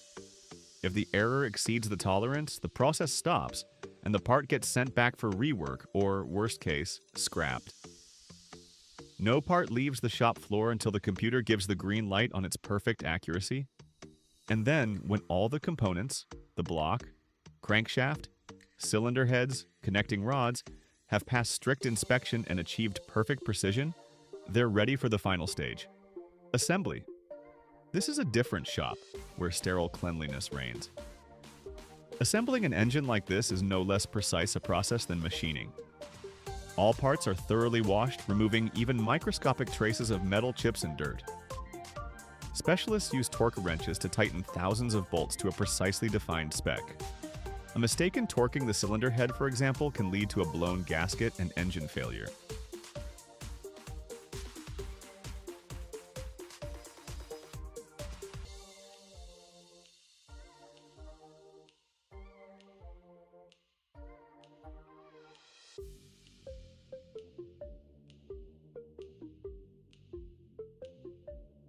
Every stage of assembly is tracked and controlled by electronic systems. Not a single bolt gets tightened without computer confirmation. After assembly, the engine heads to the test stand. Here it's fired up and gradually brought to operating conditions. Sensors measure temperature, oil pressure, vibration, power output. Any deviation from the norm, and the engine goes back for rework. Only after successfully passing all tests does the engine receive its quality certificate. These giants get installed on ocean vessels, locomotives, mining dump trucks, power plants. One of these engines can run for decades, churning out thousands of horsepower. And behind every hour of its flawless operation stand months of work by engineers, machine operators, quality inspectors. Manufacturing these engines is the pinnacle of mechanical engineering, where metallurgy, precision mechanics, and computer technology converge.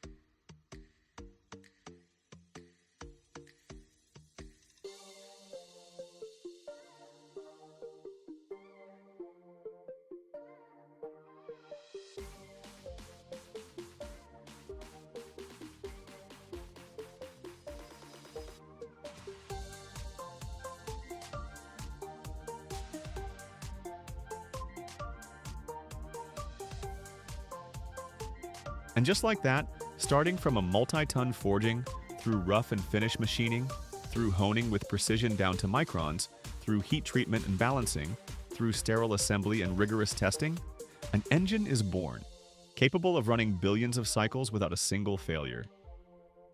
This is the story of how humanity learned to create steel hearts for the most powerful machines on the planet.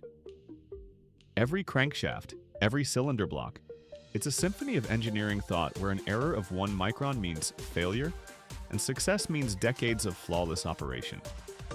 When you see a massive ship crossing the ocean, or a locomotive pulling thousands of tons of cargo, remember, at its heart beats an engine, every part of which has passed through the hands of master craftsmen and the scrutiny of computers. This isn't just metal, it's the embodiment of humanity's drive for perfection, where precision is measured in microns and reliability in decades of impeccable service.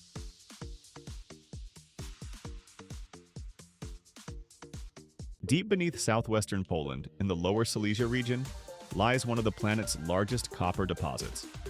1.5 billion tons of ore, 21 million tons of pure copper, enough reserves to last several more decades. Here, at depths reaching 4,600 feet, that's 140 stories down, operates the company KGHM Polska Miedź. Every year, it brings to the surface nearly 400,000 tons of copper, the only European mine in the global top 10 of largest copper producers. But that's not all. Along the way, they extract silver in such volumes that KGHM is the world's #1 producer of this metal. Gold, nickel, lead, rhenium, selenium, platinum from a single ore. Today, we're descending into this underground world, following copper's entire journey, from black rock nearly a mile down to shining wire, without which every factory, every phone, and every electric vehicle on the planet would grind to a halt.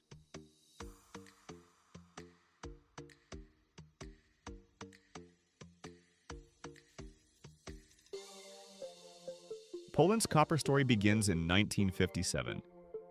Geologist Jan Wojciechowski was drilling a borehole near the town of Złotorysia when he hit an ore body so massive he didn't trust his own instruments at first. 43 miles long, 12 miles wide, the Legnica Głogów copper belt turned out to be one of the largest deposits on Earth. By 1961, they'd sunk the first shaft. Today there are 3, Rudna, Lubin, and Polkowice-Sieroszowice. Rudna is the biggest. Its levels stretch underground across 36 square miles. That's roughly the entire center of Warsaw. The ore sits in 3 types of rock: sandstone, shale, and dolomite. Layers of copper mineralization, chalcocite, bornite, chalcopyrite, plunge downward like pages of a giant book, tilted at an angle to the horizon. Average ore body thickness, 3 to 10 feet. Copper content, 1.5%. Which means, to get 1 ton of metal, you need to haul up and process 67 tons of rock.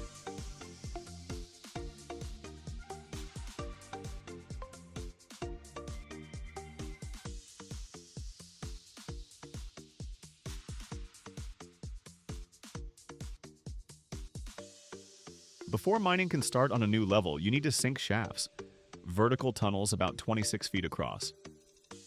Here's where things get tricky: aquifers.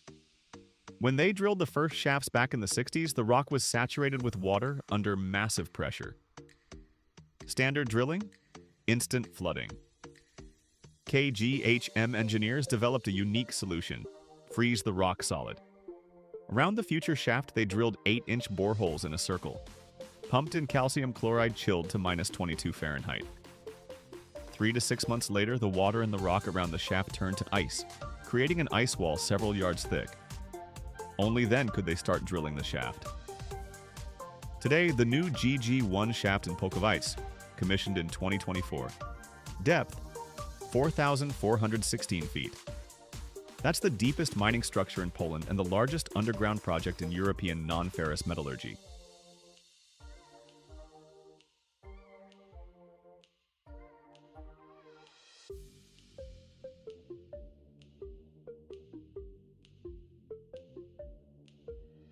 At 4,400 feet down, the rock temperature hits 104 degrees Fahrenheit.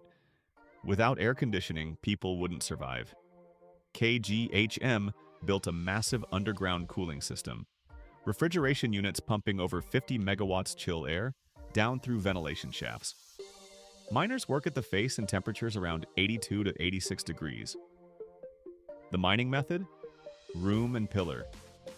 Miners use specialized low-profile drill rigs, just 5 feet tall because the ore seam is the same thickness, to drill holes into the roof and walls of the working face. These holes, up to 13 feet deep, get packed with explosives. After the blast, rock collapses into the chamber. But it's not that simple. Rock pressure at 4,400 feet? That's 8,000 tons per square meter. Rock under that kind of pressure behaves unpredictably. KGHM created a unique seismic monitoring system. Hundreds of sensors throughout the mine detect the slightest tremors. A computer analyzes data in real time and warns of rock burst risk minutes before it happens. Over 60 years, this system has saved thousands of lives.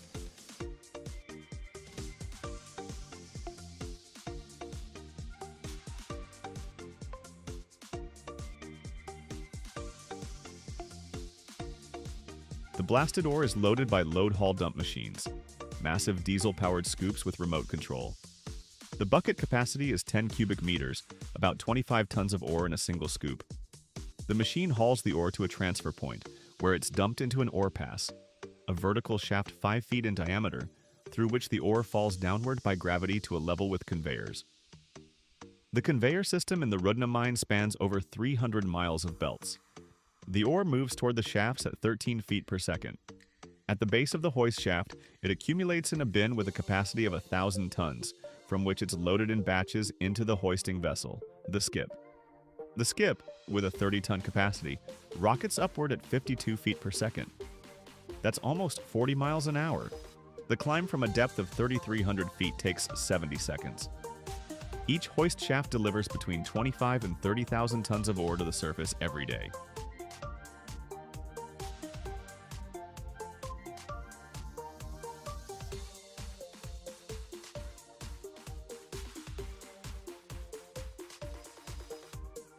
On the surface, the ore is hauled to the processing plant. Here's where the first bit of magic happens. Copper content in the ore? 1.5%. That's way too low for smelting. We need to bump it up to 23%. The ore gets crushed in cone crushers down to half-inch chunks. Then it heads into ball mills, horizontal drums about 16 feet across packed with steel balls. The drum spins, the balls tumble, and they grind the ore into powder, particles smaller than 0.04 inches. This finely ground slurry gets pumped into flotation machines, rectangular tanks holding up to 26,000 gallons each. Special reagents get added, xanthates and frothing agents. Compressed air bubbles up through the slurry from below, creating millions of tiny bubbles. The reagents make the surface of copper minerals hydrophobic. They repel water. Air bubbles stick to the copper particles and drag them to the surface as foam. The waste rock sinks to the bottom. Scrapers skim off the foam. That's copper concentrate with 23% copper content. One flotation cycle pulls out 88 to 90% of the copper from the ore.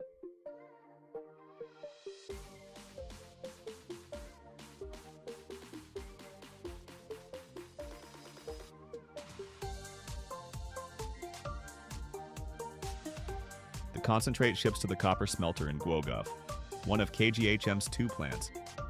They use a single-stage flash smelting technology. The concentrate gets dried to 0.3% moisture and fed through a burner into the smelting furnace shaft. At the same time, they blast oxygen in. Not air, but pure industrial oxygen at 95% purity. Suspended concentrate particles ignite in the oxygen stream instantly, in fractions of a second. Temperature in the reaction shaft hits 2,550 degrees Fahrenheit. Copper sulfides oxidize, releasing massive amounts of heat. The reaction's nearly self-sustaining, requiring very little additional fuel. At the bottom of the settling chamber, 2 melts separate. Matte, a molten copper sulfide at 65% copper content, and slag, a silicate melt with waste rock. The slag gets drained and processed separately. They still extract copper from it using additional flotation. The matte goes to the converter.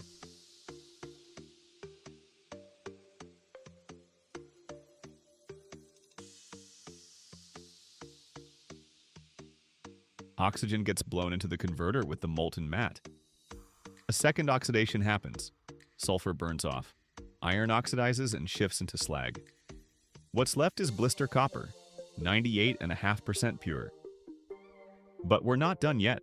The blister copper gets cast into anodes, plates 3 feet wide, 3 feet tall, 2 inches thick, weighing 660 pounds each. They're hauled to the electrolytic refining shop. Here, tanks 20 feet long, filled with a solution of copper sulfate and sulfuric acid. Into each tank they hang alternating anodes and thin stainless steel starter sheets. A direct current runs through the solution, about 60 amps per square foot. Copper dissolves from the anode, travels through the electrolyte, and deposits onto the starter sheet. After 12 to 14 days, a cathode builds up on the sheet, a plate of pure copper weighing 130 pounds at 99.99% metal content. That's grade A, the highest category of exchange copper on the London Metal Exchange. Everything else, gold, silver, platinum, palladium, selenium, settles to the bottom of the tank as anode slime. It gets collected and sent to the precious metal shop. From this slime, KGHM pulls 1,200 tons of silver every year, more than any other producer in the world.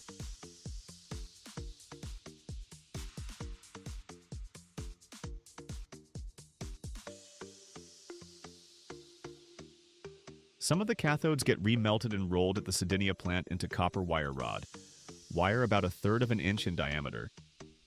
This is the key intermediate product for the cable industry. The wire rod gets wound into coils weighing 5 tons and ships out to cable factories across Europe. All told, nearly 400,000 tons of copper flow from Polish mines through all these stages every year. 24 million tons of ore hauled up from below. 34,000 workers. All of it, for a metal without which modern civilization simply couldn't exist.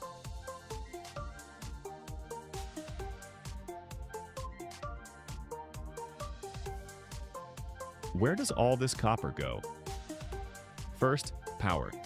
Every cable, every wire, every transformer winding, copper. The entire electrical infrastructure of the planet runs on this metal. Without it, you can't transmit a single watt of energy from the power plant to your outlet.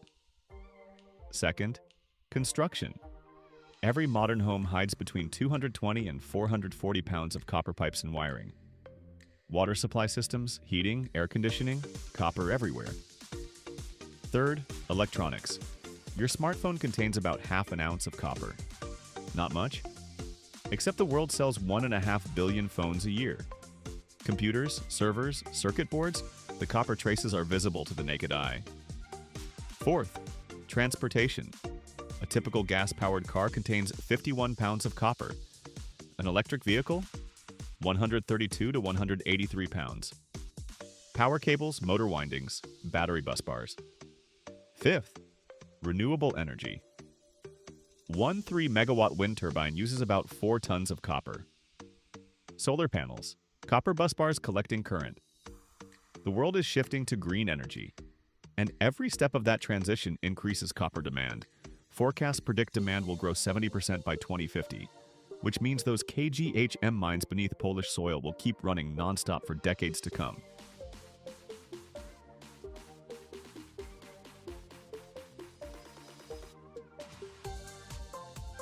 I'm standing at the shaft of the Rhenium mine. The hoist roars as it delivers another skip full of ore.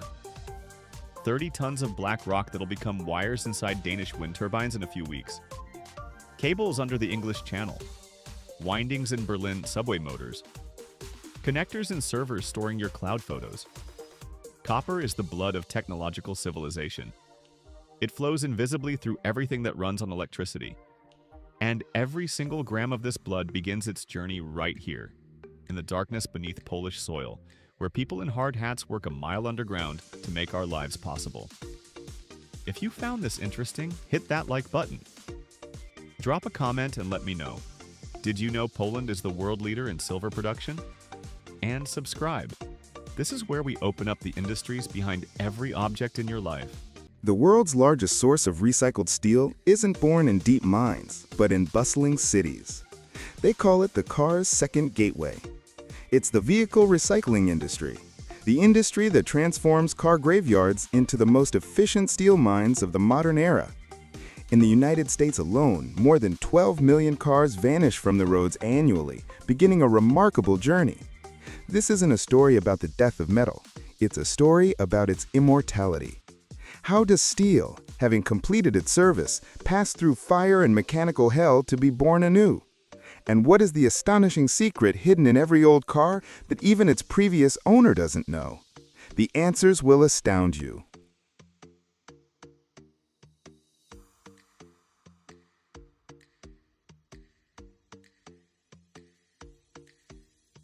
Behind every car rusting at the roadside lies a colossal $60 billion industry.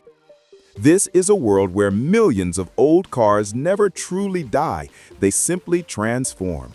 This process provides employment for hundreds of thousands of people and deals a hefty blow to the costs of traditional metallurgy. Whilst iron ore represents a natural mine, limited and expensive, end-of-life vehicles are a man-made mine, practically limitless. Each recycling cycle saves up to 74% of the energy compared to the arduous mining of fresh ore from beneath the ground. That's enough to power a small town for an entire year. On average, up to 75% of each car's wheat can be recovered, from steel and aluminum to glass and plastic, and returned to service. As a result, hundreds of millions of tons of materials are regenerated annually, continuing their journey as skyscrapers, household appliances, and even gleaming bodywork for the next generation of vehicles.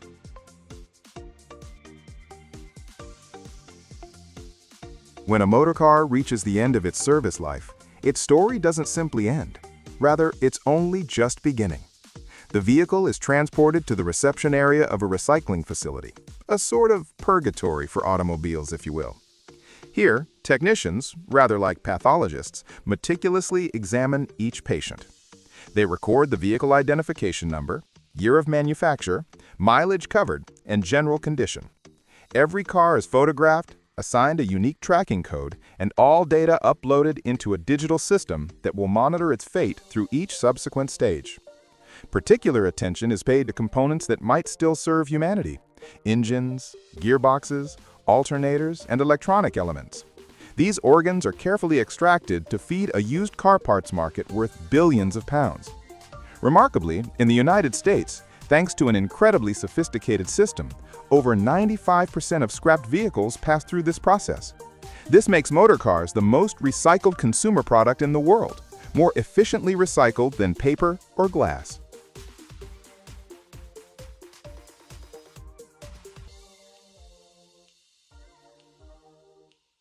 After reception, the vehicle is transferred to the detoxification area.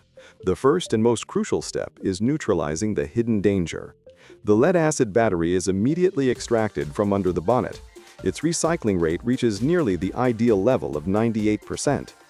Lithium-ion packs from hybrid and electric cars require far stricter procedures and are sent to specialist facilities, where they're dismantled almost entirely by hand. Only then is the electrically isolated vehicle lifted onto a platform for complete draining. Special installations resembling giant syringes pierce the tanks and pipes, pumping out all fluids: residual petrol, engine and gearbox oil, and air conditioning refrigerant. A written-off car still contains dozens of liters of flammable and toxic materials. Remarkably, nothing goes to waste here. Most extracted fluids are filtered and used to fuel the plant's own equipment, creating a nearly closed energy loop.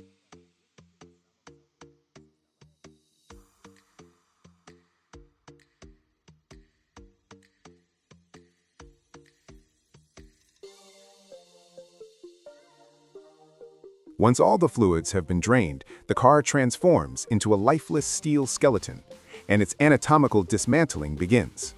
The wheels come off first.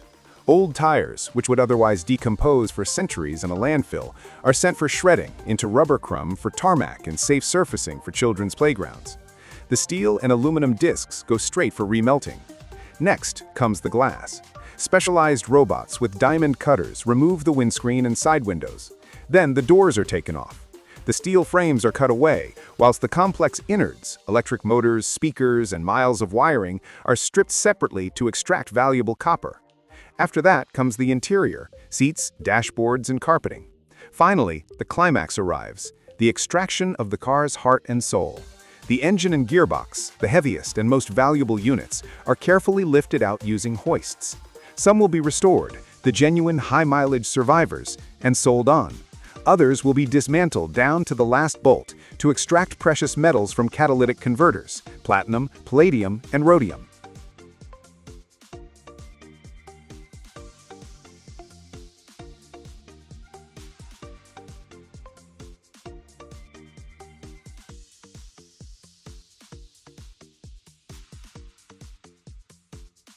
Before a car enters the final chapter of its life, it awaits harsh yet necessary procedures. Everything surplus is stripped away. Enormous mechanical arms, fitted with hydraulic shears capable of slicing through steel beams with forces of dozens of tons, tear off what remains of the doors, rip out exhaust systems from their roots, and crush radiators like paper cups. Plastic bumpers, upholstery remnants, and foam are cast aside. This stage serves as a crude filter, removing anything that might contaminate the pure steel. After just a few minutes of brutal yet effective cleaning, nothing remains of the car but its pure essence, a sleek steel shell. It's now sent to a hydraulic press. Under crushing force ranging from 150 to 200 tons, as though a blue whale had stepped upon the vehicle, the chassis is compressed into a compact metal block, merely 1/10 of its original size.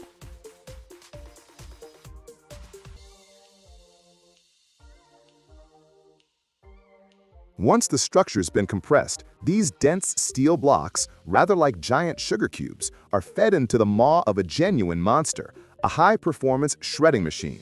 This is the mechanical heart of the entire line. Inside its chamber, massive steel rollers fitted with hardened steel teeth rotate in opposite directions. With an ear-splitting roar that shakes the ground, they seize the compressed block and tear it to shreds. Within seconds, what was once a car occupying an entire parking space transforms into a stream of homogeneous scrap metal fragments roughly the size of a fist. A modern industrial shredder can process up to 150 tons of steel per hour. That's hundreds of cars every single day. After shredding, this mixture of metals and non-metals travels along the sorting line. Powerful magnets suspended above the conveyor pluck all the steel from the stream, whilst eddy currents, creating an invisible field of force, deflect the lighter aluminum and copper to one side.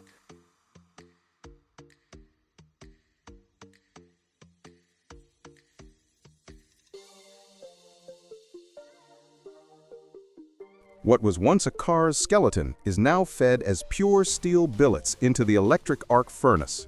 Here, a fiery rebirth awaits.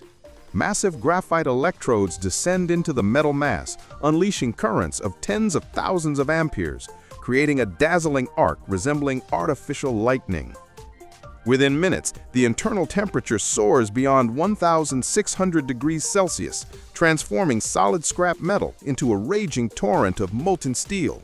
Lime and flux are added to this fiery ocean, acting like chemical sponges, absorbing all remaining impurities and forming a layer of slag on the surface. From a chaotic mass of old car parts emerges a shimmering sea of pure molten steel. This blazing current is immediately directed to the continuous casting line, where it flows into water-cooled molds, solidifying and forming long, glowing blocks or billets.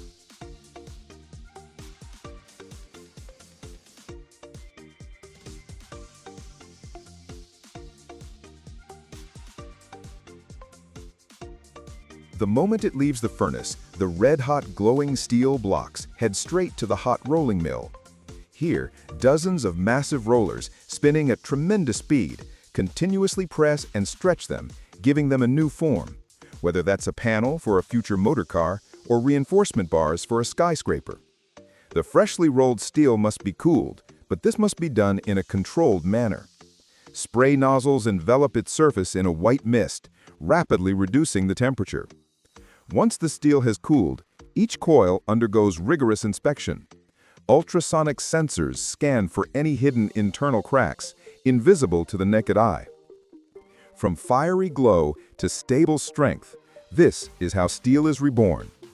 Every finished motor car feeds a multi-billion-pound industry, proving that recycling isn't merely an environmental solution, but also a hidden pillar of the modern economy.